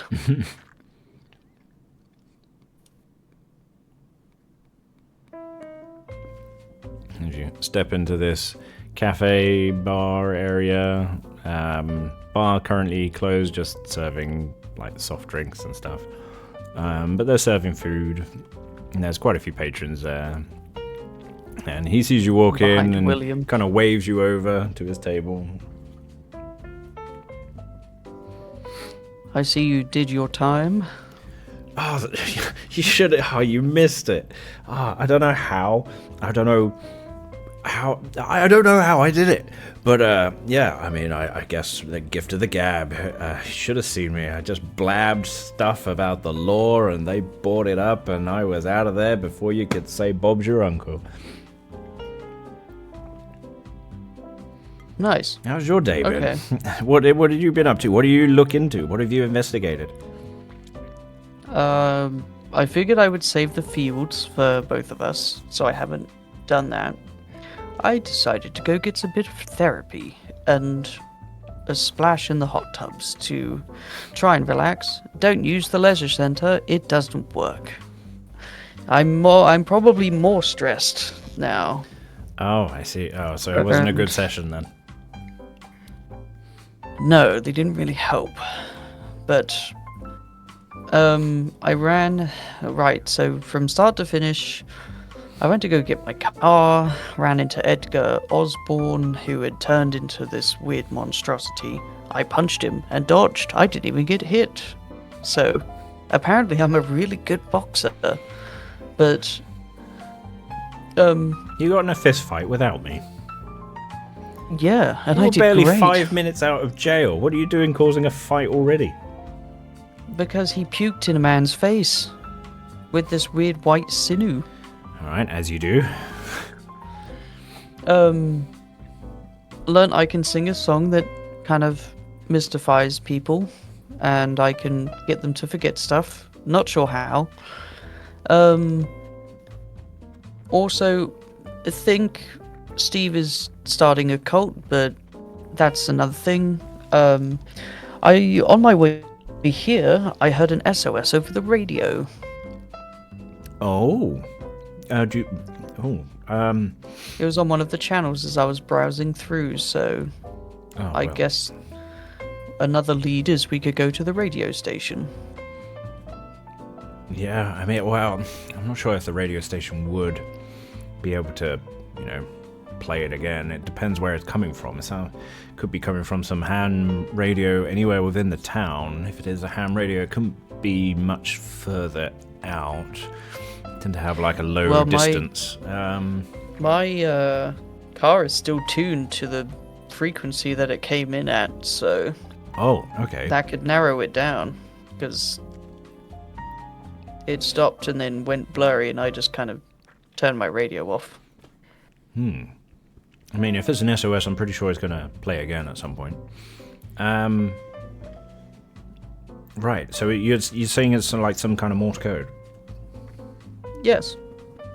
Do you know how to read in these, Morse code? Well, it was SOS. You know, the classic 3 dots, 3 dashes, 3 dots. And there was nothing more after that? No. Not that I heard, anyway. Are you sure? I mean, Jazz, I went on for quite a while. Jazz, I'll tell you now, I only heard the 3 dots and then the 3 dashes and then the 3 dots and then it repeated. Oh no, it didn't repeat. Well. There was a lot of other bits as well. That's interesting. God's telling me that it's a bit different. Do you know how to read Morse code? Some, not all. Okay.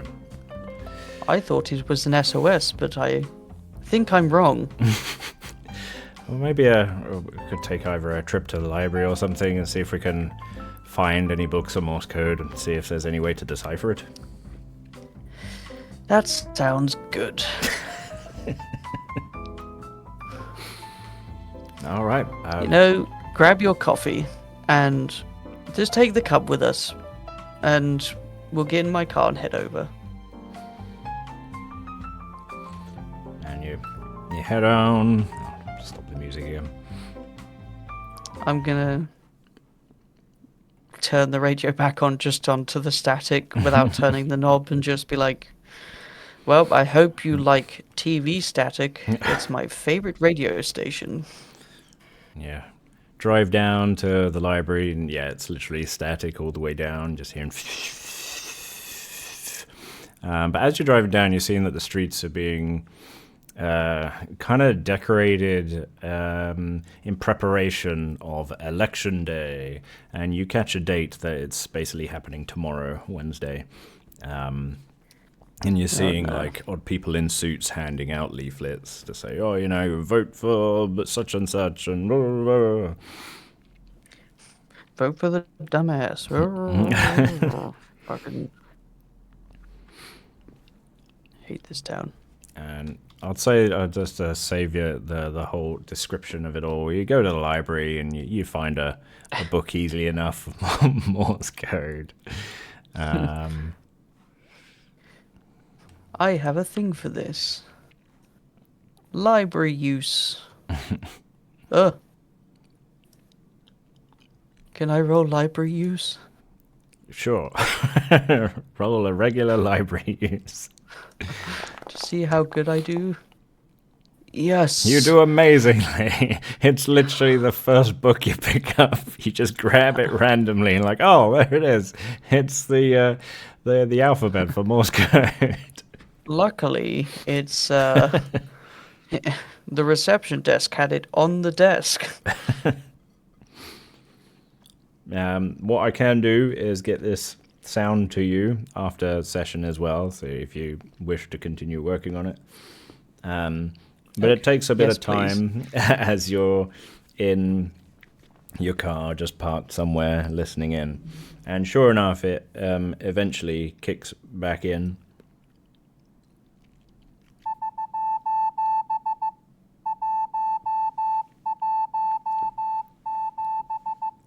I just look at Will and I'm like, see? SOS. I might be able to help with this. It's been such a long time, though. I can't see the numbers anymore. Oh, did it hide? Yeah. God damn it. Ah, it ended. So it's like beep beep beep beep beep beep beep beep beep.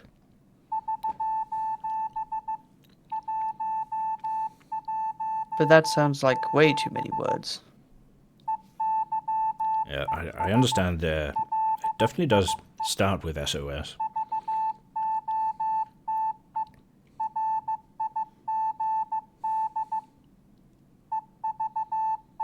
I just lose the rest of it. Mostly because of outside of game Discord connects. The desync is weird. Oh, is Discord kind of breaking it up? I think so. I think that's why I'm only hearing the SOS part. It literally only plays that part. Oh, typical. Yeah, it's a lot longer. So yeah, I'll send the sound file over to you. Like, this is gonna take some time to decipher.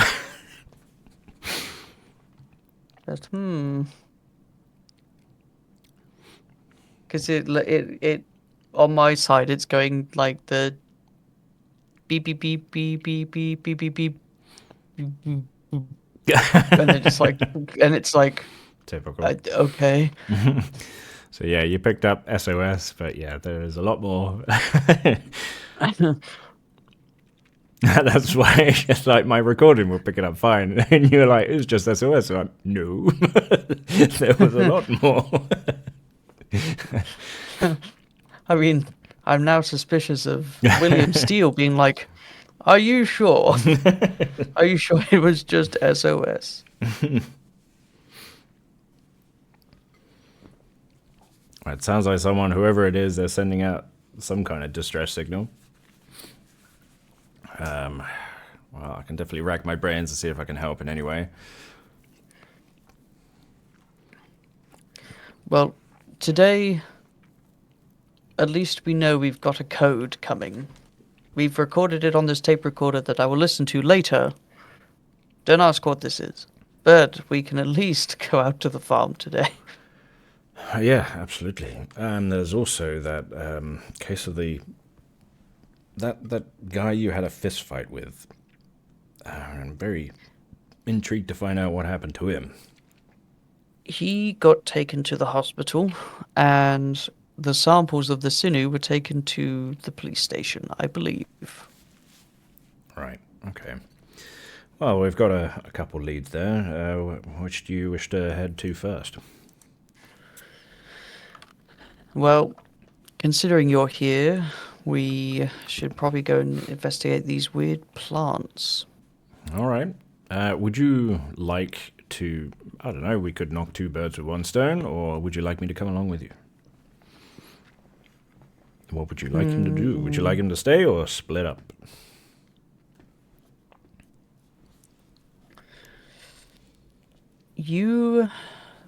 I mean, it'd be weird if you walked back to the police station and you were like, "Hello, I'm back."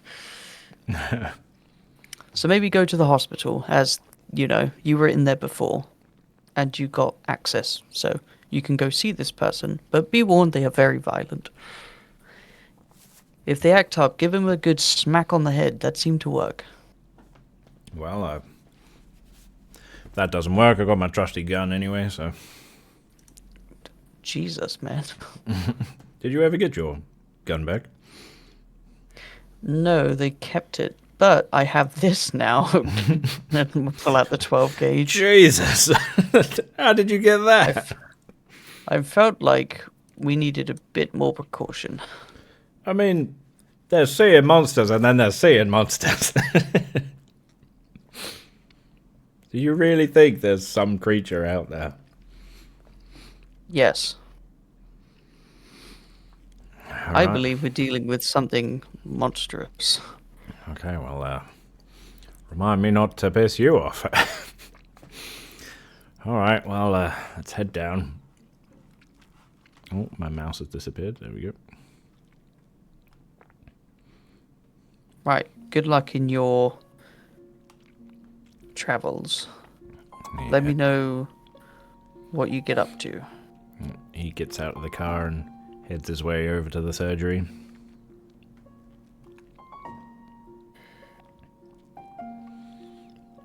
Right.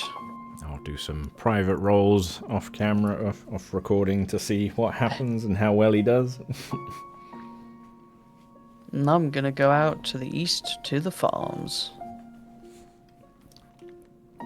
So I'll just put myself like up here.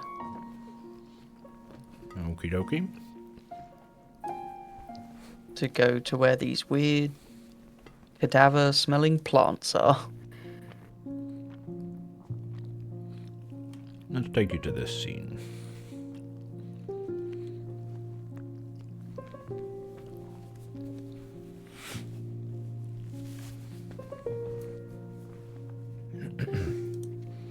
So you're going... Pretty. You're driving through. You go across a nice landscape area.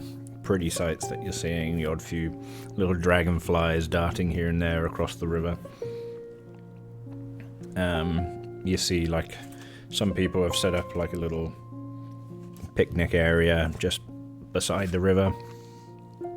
And as you go down, you follow the dirt path along, and sure enough, you start reaching like farmland area and lush fields. Not so many trees this time.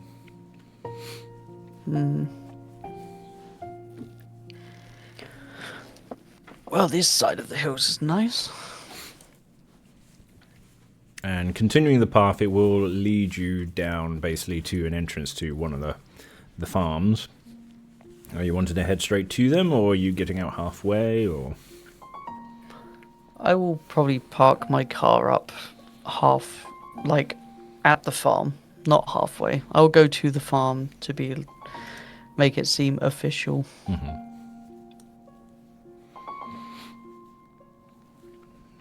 As I get out my car and I'm just like look around at first, doing the coat adjustments and stuff. And at the moment, you don't really see anything. You're looking out for this curious new plant thing. You'd imagine maybe someone's put, like, I don't know, barriers or fencing around it to make sure it's not vandalized or plucked or anything. But you don't see anything. You just see just lush fields and the farmland. You're seeing some cows walking across the fields. What's it smell like? There is no smell check, is there? I mean, the land that smells like fresh country air, which normally means just cow shit. Manure smell. Okay, so it doesn't smell like dead bodies, so I'm going to go up to the local farmer's house, wherever that may be. Okay. So carrying down the path, it takes a little while to get there, but you manage to get there easily enough. The gate is off its latch, so you're able just to squeak it open and close it again. You walk up to the farm. You're now outside like this nice cottage, quite a large one. I'm gonna look around for the plant before I look in the house. Okay. Do an extreme spot hidden for me. Oh, Jesus, okay.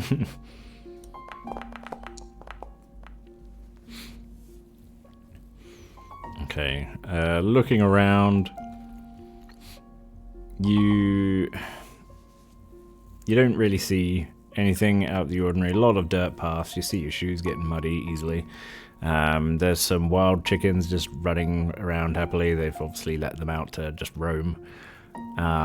There's a massive barn just behind the cottage. All right. I'll just go up to the door then and knock. It takes a little while. You then hear rustling as this door opens up, but there's still like this mesh door between you two. There's this kind of gruff-looking man with a orangey white beard and mustache. Aye. Hello, sir. I Morning. have come Afternoon, about rather. the news. Afternoon. I've come about the news of this mysterious plant that you have discovered, or that has been discovered in the area. Mysterious plant, you say? And what plant may that be? Well, that's the thing. It seems to be a new species of plant, and the only piece of information I have is that it smells like a cadaver. So. Oh. I wouldn't want to give my wife that. It's like his laugh is a really strong, wheezy laugh. Yes. So, just curious if you know what this is, or should I go ask someone else? Oh, not knowing any strange flowers around these parts. I mean, how recent was this found? Do you know? Or are you sure it was up here and not somewhere else at all? Or I show him the newspaper, he looks it over. like the newspaper article. He looks it over and like, oh my! I didn't even know that this smells like a cadaver. Oh my! Well, I mean, you're kind of close. It's, I don't know. It could be over yonder, and he's just pointing across the fields. But I've never seen anything like that before. If you're dealing with flowers, I mean, I'd imagine just beyond the farms, it could be your best bet, because obviously I'll be digging up the ground and stuff, so I'll be damaging, killing any plants. But if you're looking for any special plants, I guess it'll be deeper into the fields there. Yeah, you got your wellies on. I take a big breath, and I'm just like, no, but it's fine. Which direction am I heading, just so I know? Well, I can't be for sure where exactly these plants are, but I'd say over yonder. And Over yonder. and he's Okay. pointing in a certain direction. Right. Do I have your permission to go this way? Alright, so long as you don't worry my sheep or, scare any of the cows and No, don't of course vandalize not. anything. Here, wait one moment. Let me get you something. He just goes back into his cottage. Can I, just do a quick, kind of perusal of the inside of his house? Just, not, walking in, but just, looking around? Yeah, do a regular spot hidden.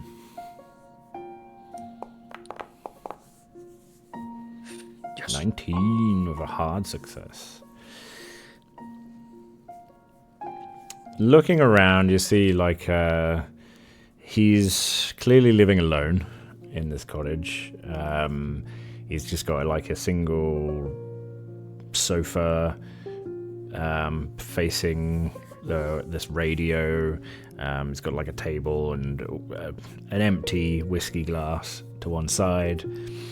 Against the wall, you can see that he has a shotgun just lining against the wall. Possibly to scare off any trespassers. And you clock this little bookshelf to one side of the door. And there's this, all the books look kind of newish, but there's one in particular that seems really old.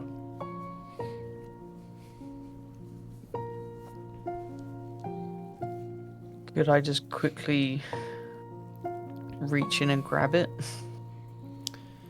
No,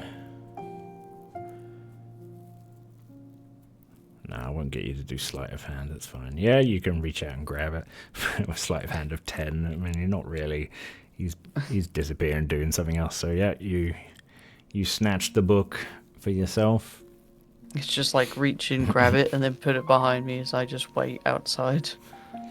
And he comes back after a little bit of time, and he's got 2 bags, and he goes to kneel down in front of you, and he's like, all right, lift your foot up. And he goes to tie these bags around your shoes. Oh, no, it's... Trust me, it's hard work trying to get manure out your shoes and your clothes. Okay. I'll let him do it. He happily ties these bags around your shoes. All right, you're good to go now. I'll chuck him like a shilling, like 40 shillings. Thanking you kindly. Now, you be careful there. Don't you be getting lost now. No, I'll be fine. And I turn and walk away casually. Till I get far enough away, and then I will just be like, what is this book? Okay, opening the book and reading through, it seems... where's my handouts? Well, hold up. What does it say on the front cover? I don't want to read a Necronomicon. No, it's not like this horrible face on there. You have like this book about myths. And it seems to just quote different theories and legends across the world. And as you're flicking through and you're seeing like Greek myth and Egyptian mythology, Chinese mythology, it all seems to be in this book. There's one page that sticks out in particular. Probably because of this strange little stamp at the bottom that I couldn't remove when editing. But you see this. A copyright symbol. Pretty much. Although I created it myself, but they had to stick a little watermark on it. This interesting.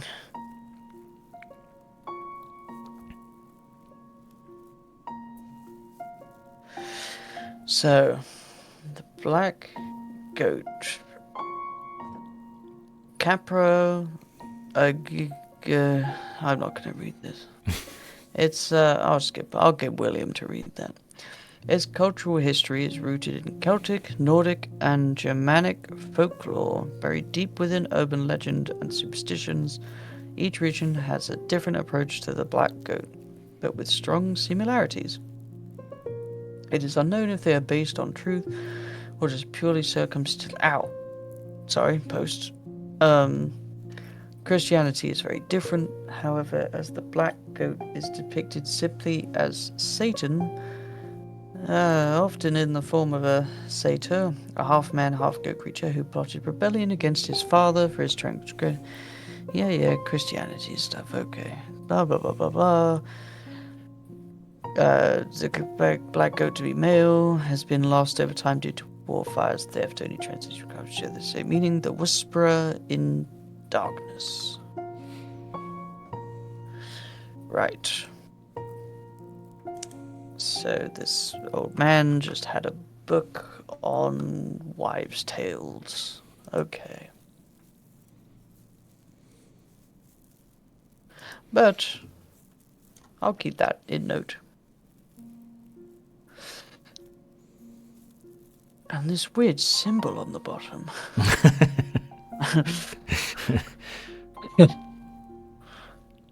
It doesn't match the writing of the book. It's almost like it's printed on.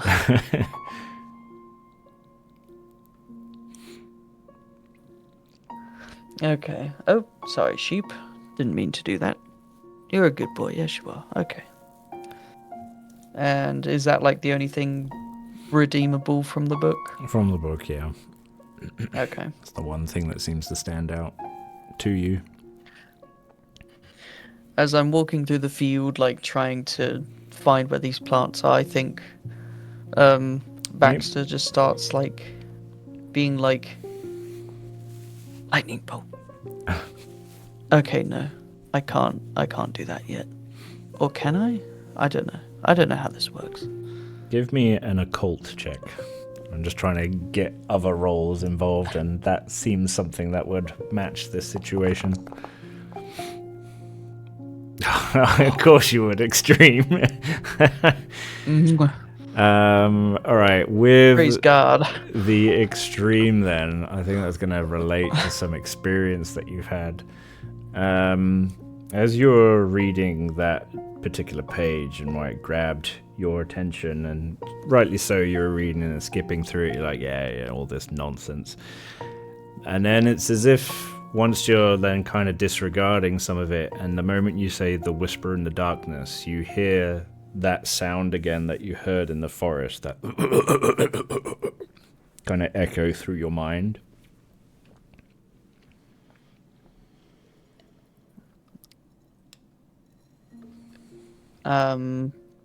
Is all the sound still around me? Do a regular listen.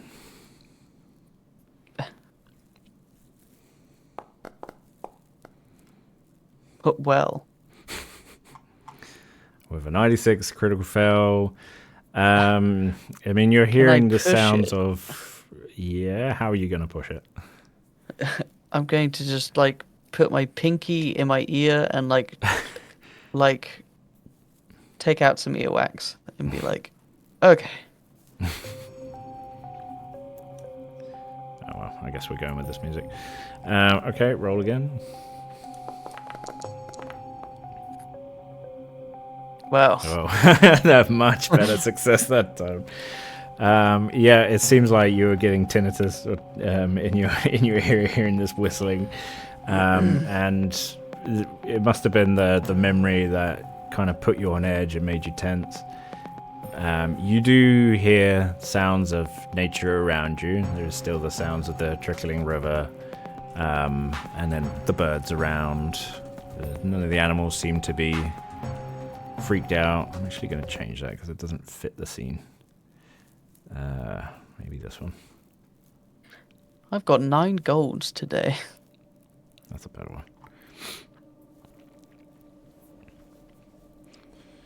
Okay, thank God I can still hear stuff. And I'm just gonna quickly, like, I'm gonna start walking again, like, letting my guard down, and then I will, like, stop and be like, and do, like, that nervous, like, turn round, like, just to make sure nothing is, like, looking at me or watching me. You turn around to see if anything's looking at you, and by close to the entrance of the barn, not the barn, the cottage, as you're now further away from it, and you turn to look, and you see there's a sheep just looking in your direction, kind of chewing something, and you hear it go, "Meh," which the...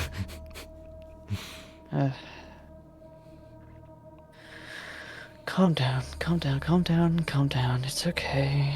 It's just being weird again. Right. Come on, Bleeker. We, gotta find these plants.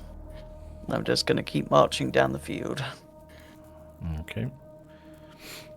It takes a certain amount of time as you go through. Let's see, what would be good for trying to find this? A spot hidden. A lot of it is spot hidden. It's like, do you see this? Do you see this? Okay, maybe not.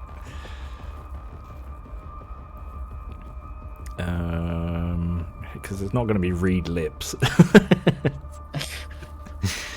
What if I psychoanalyze the ground? I would do a survival, but there's no actual survival. Do an intelligence roll. Let's do that. Oh, just okay. You're tired of me getting golds. Tired of always doing spot hiddens. a 63. So you're able to walk down the field easily enough. It's not difficult to, know where you are and retrace your steps as you're going down. It's quite a ways out. You're getting quite deep out into the field now. Like the grass is tall. You're having to push through a lot of tall grass and some shrubs and stuff. You're seeing like maybe the odd wasp or other insects fly past. Ooh. Part of you worries that maybe there's a grass snake or something that you might accidentally step on. I'm getting a bit nervous because I'm a bit claustrophobic. And you're starting to approach this little small bundle of trees ahead of you. As you walk further and closer towards the trees, they're not fully packed, much like it was on the other side of town. And there does seem to be like a dirt path that follows it through. Do you go into the forest or do you go around?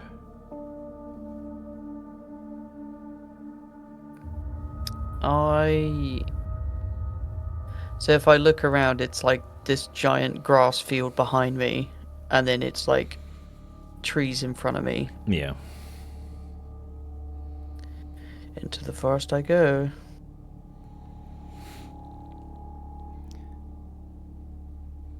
As you walk through...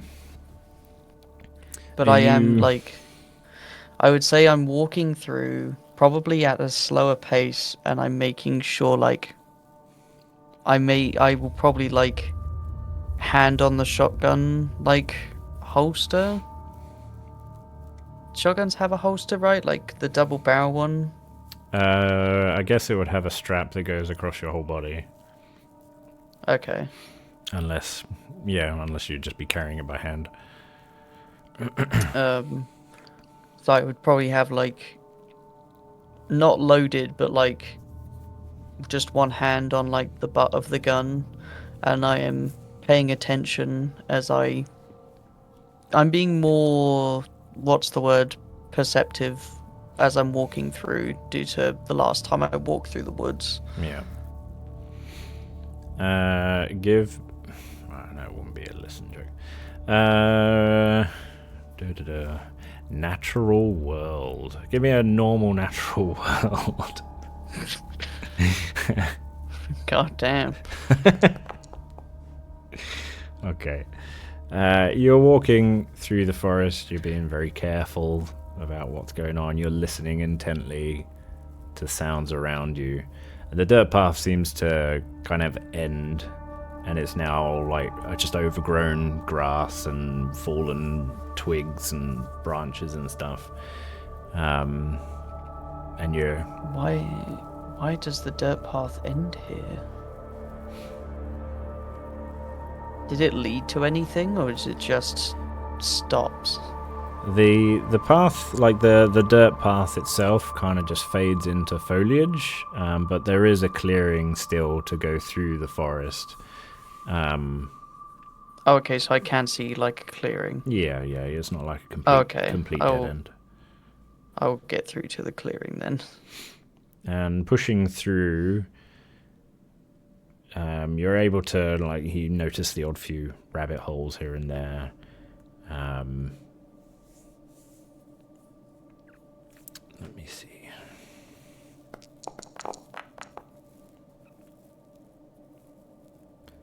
Okay. You hear rustling ahead of you, and you notice that there does seem to be some kind of opening coming up as well.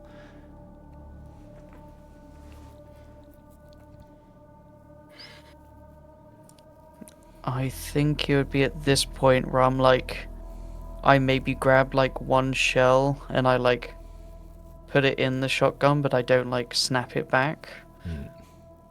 And I'm like, hello? You then hear a second rustle come from your right. And I think I would fully like... It's a good distance away, not like right next to you, but... You're hearing it from... Instinctively, it's like gun is snapped, and I've like pointed it that way, and I'm like, "Make yourself known. I am armed." You hear no reply. Am I in a clearing? You have like this path, and it's obviously been winding as you go through the forest. So looking back where you go, you just see where you came from, which turns off, and then the rest is all like trees and stuff. Trying to look between the trees is a little bit difficult to see what is around you.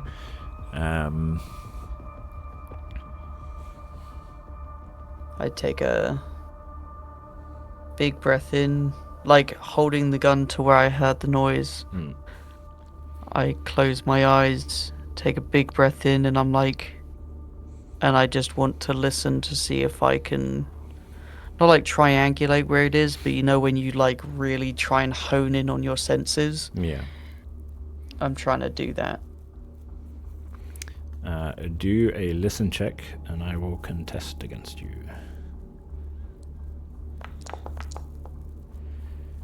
57. 58. You won by a point. Look at you. And so you're listening intently, and you've closed your eyes. And you're just trying to listen to anything. You're controlling your breathing. And you then hear a rustle which is significantly closer coming from your left.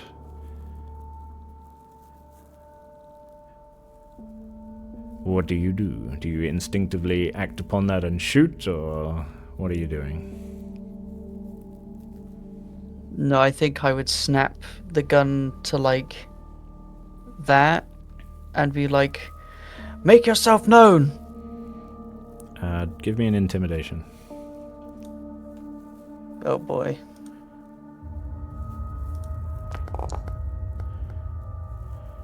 A 36. Okay.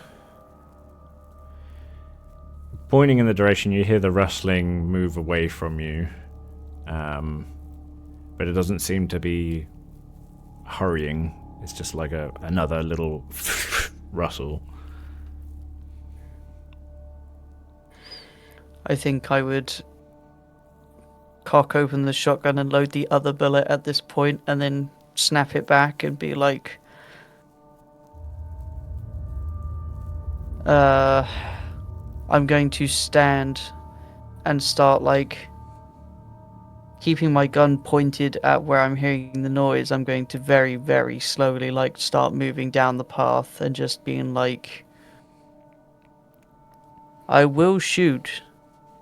Are you going deeper Whoever in? you are, wherever you are. I am going deeper in. Okay. Is there noise around me? Is there still the sound of birds and nature? Oh, I got a 1. Okay, that just basically... That's not good. Okay, as you're listening intently, you won't need to do a listen check. You're hearing the two rustling from either side, and as you're slowly moving up, like the rustling, you feel like it might be slowly moving in your direction, but you don't know if you're being paranoid. How tall is the grass?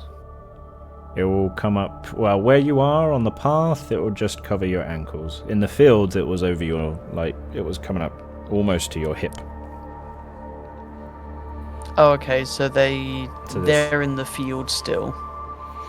No, they're in the trees, but if you were in the fields, just by going by length, in the fields it was like hip height, but now that you're in this kind of dirt path area, so it's they're more tiny. Ankle part. But you're hearing the rustling like within bushes and stuff that are in the trees around. Oh, okay. I will keep clear of the bushes then and like try to stick to low grass areas. And you continue. Are you walking backwards, or are you just... It's one of those, like, I've got my gun trained on, like, where I'm going, and I'm, like, kind of tilting the head back to look, Okay. and then, like, looking back. So I'm moving slowly. Like, I'm not trying to rush down this path. I'm, like, it's like I move my foot backwards, and I'll, like, make sure it's planted, and then take a step back. Like, it could take me hours to get down this path, but Okay. I would rather be slow and steady than try and run and show my back to something. Okay. Give me a hard dodge. Oh boy. Hard dodge. Oh wow, 50%. Okay. As you're doing just that, and you're looking, you're taking your time going through, and it comes a time where you're not hearing much rustling, like it's gone strangely silent for a while. And then as you turn round again to continue up the path, this large body barrels forwards and bashes into you. No. Taking...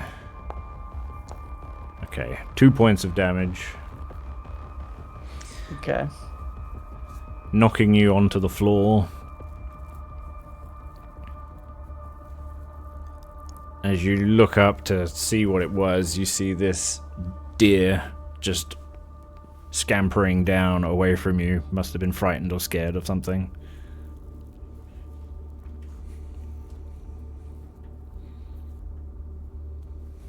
Wait, it's just what kind of creature is it?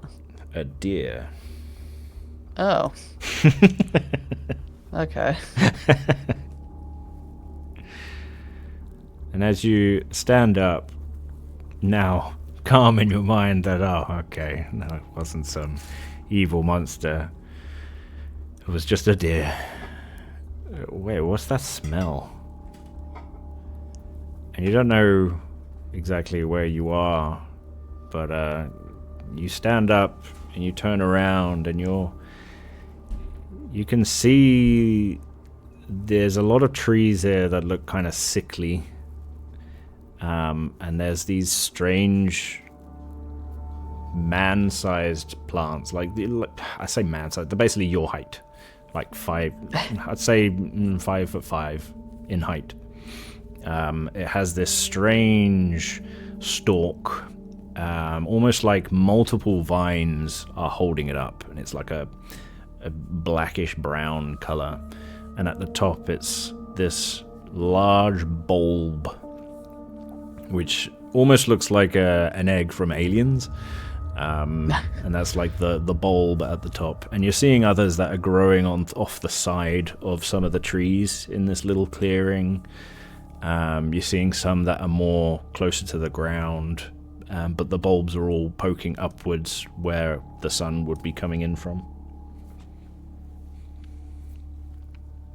This is disgusting. Do a constitution check for me.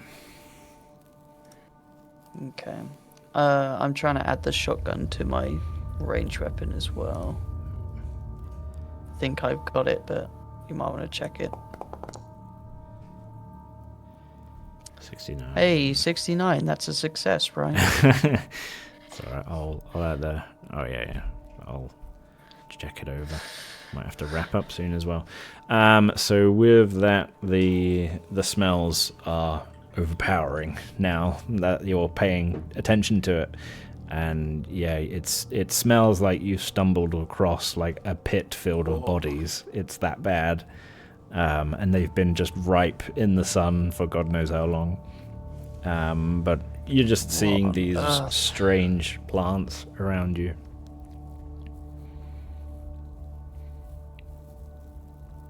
And you're having to stop yourself from regurgitating.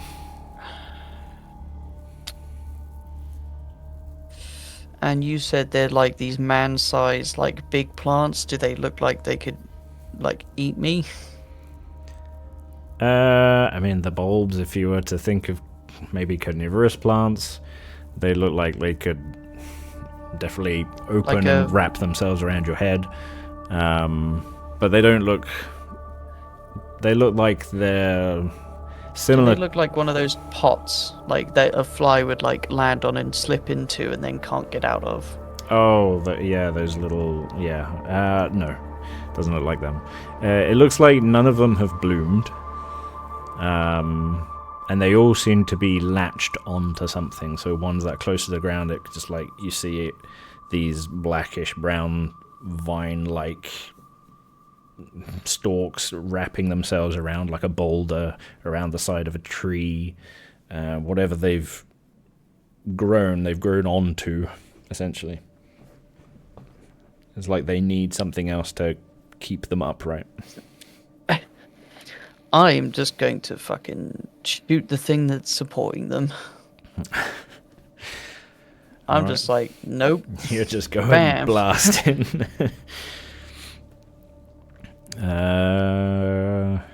Shotgun check. Because I Dun. got a check for it, but not the combat. Well, it's not moving. I wouldn't say it would be difficult to really hit it. So I don't know if you need to really do much of a check. I'll give it a check anyway, because there's a chance it could malfunction.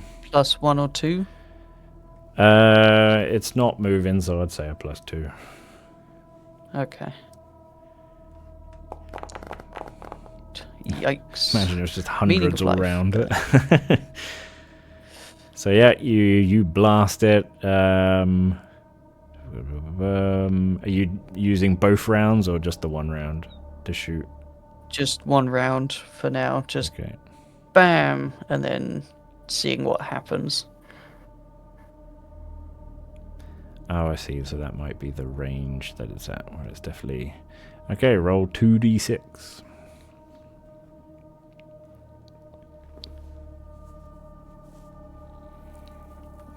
Yeah. Oh, I see you've put 1d12. Plus anything, or? Just says here 2d6. You don't have a damage bonus, so yeah, it's just 2d6.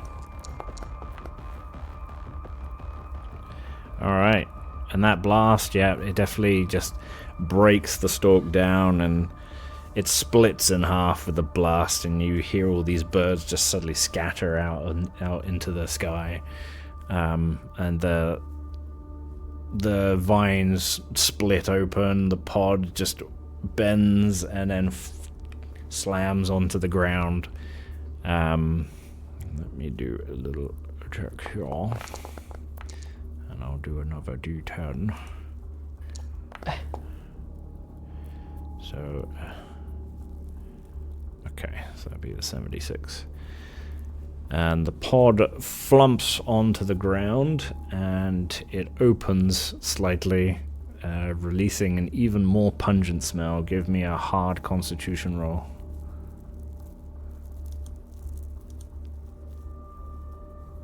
I was gonna say, in reaction to it opening, can I, like, cover my nose? You Like- can. Just grab my nose? Would that affect the check in any way? Nope. Okay. I mean, that was just placed, but sure. A 59. Are you wanting to use any luck or push the roll? Or? No, because my heart would be 30.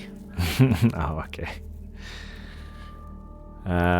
So with that, you're basically vomiting in your mouth now. Oh.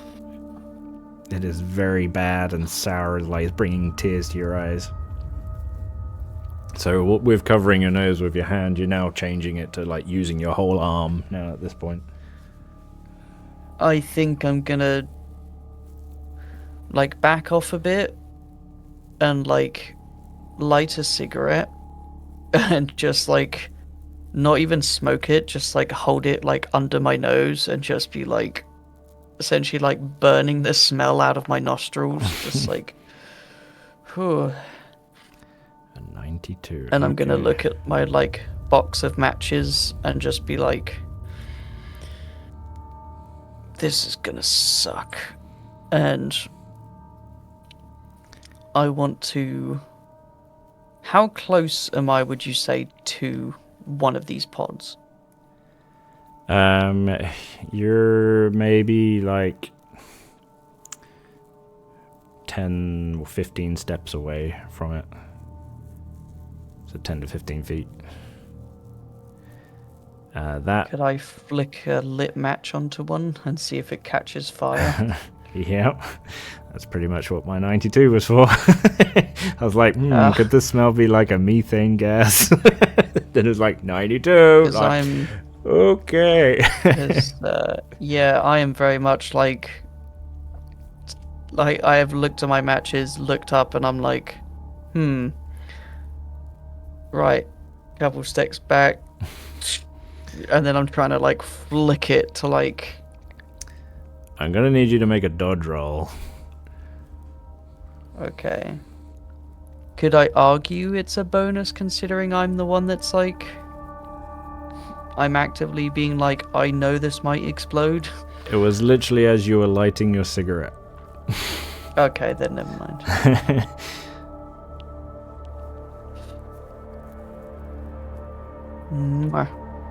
Pretty God. Oh, nah. With an 81. And I don't think I could push that, could I? You can attempt to push. But what will you do differently? Because I guess your dodge will be jumping out the way. Okay. You're diving to the floor more than towards like... the side. Yeah. Because an explosion, it's like it's better to be lying on the floor. Okie dokie. Come on, Baxter. And that is where we will end this session. We'll tune in next time to see if you survive the blast. Here it is now. No, I'm joking. But we got it. Well, okay. Before we end, because I've got to level up my dodge. Oh yeah. We'll if level it you up. Obviously goes through.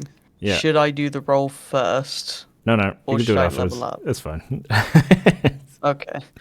If it ends up being slightly higher, then great. You got a better chance. So now we're going to level you up. Is there like fun? Now you just play like music? Sims 1 music, like dun dun dun dun dun dun dun dun. It's like, welcome to the shopping. Yeah, there we go. That'll do. Welcome to the shopping channel. Now we cut away to our leveling up. Do it like a game show, like we're cutting away to our... Welcome to our level up show and here's your host, Jazz. Yay!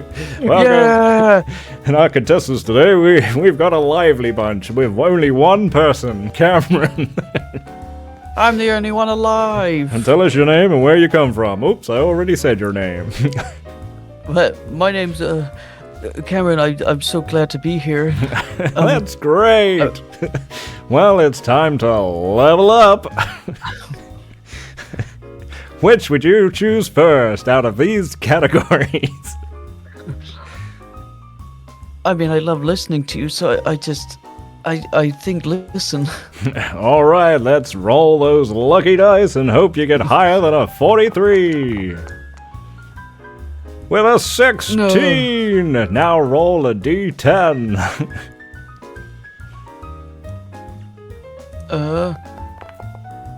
3. Your listen increased by 3. Congratulations. Yes. Thank God. All right, you're on a winning streak here. What would you like to choose next? Library use. All right, you know the game. Roll those lucky dice. Yay! With a meaning of 42. life. Sadly, that's not enough. You need higher than a 50. You can't win them all. All right, what's next? But wait, okay. The last one I got it, and it was a 16. Oh, true. I will mark that back down. Right you are. We make mistakes on this show. No, I'm not here to cheat. 69. Yay. What were we doing? I guess The spot hidden. spot hidden. All right, that was higher. So you gain 9 points. Yeah. Looks like your tables have turned, and we actually got it correct this time. All right. Now what's for the one I really need. What's the next category? Dodge. Dodge. With a 35, it's on the nose. Do we have a score? We do! Roll the D10. Oh, Meets it, God, beats it. that's so good, Jazz. That's so good. A 4. Almost got a 10. Bringing it to a 39. All right, let's keep this winning streak going. What would you like to pick now? These iron knuckles, sir. Roll. With a 79, easy peasy, you beat a 25. Oh, yay. It goes up by 10. Yeah, I'm so good at punching now, Jazz. You know how to use those fists. Oh. What would you Now I'm like to gonna choose use now? this shotgun. Wow. An 80. 80. You know how to shoot better. I'm a good mass murderer. 49. All right, now let's see if we can win you the car. Let's go the coat. Nope. What were we rolling for? That was for the coat. Oh, sadly, they did not succeed. You don't get a car. But I bet I could persuade you to give me those points. Oh, with an 85, well, I certainly do. I love your show. 45, and we love you. Wow, you've only got 2 categories left. What would you like to roll for? But I really want to make sure that you actually like me and you're not just putting on a show. A 95. Well, your psychoanalysis is correct. Roll a d10. Up An to it. 8. With a 39. For the last Oh, one, he for the big money now.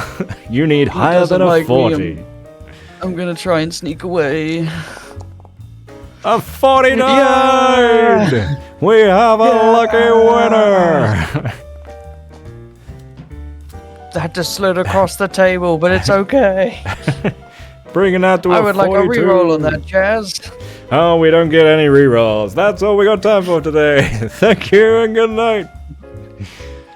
Thank you for being let me being on your show.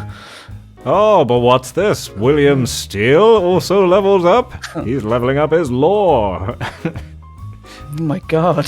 Does he get higher than a 55? He doesn't with a 1. That's my second one in the row. What a loser. Well, it looks like he's still in the pit. He said, let me out.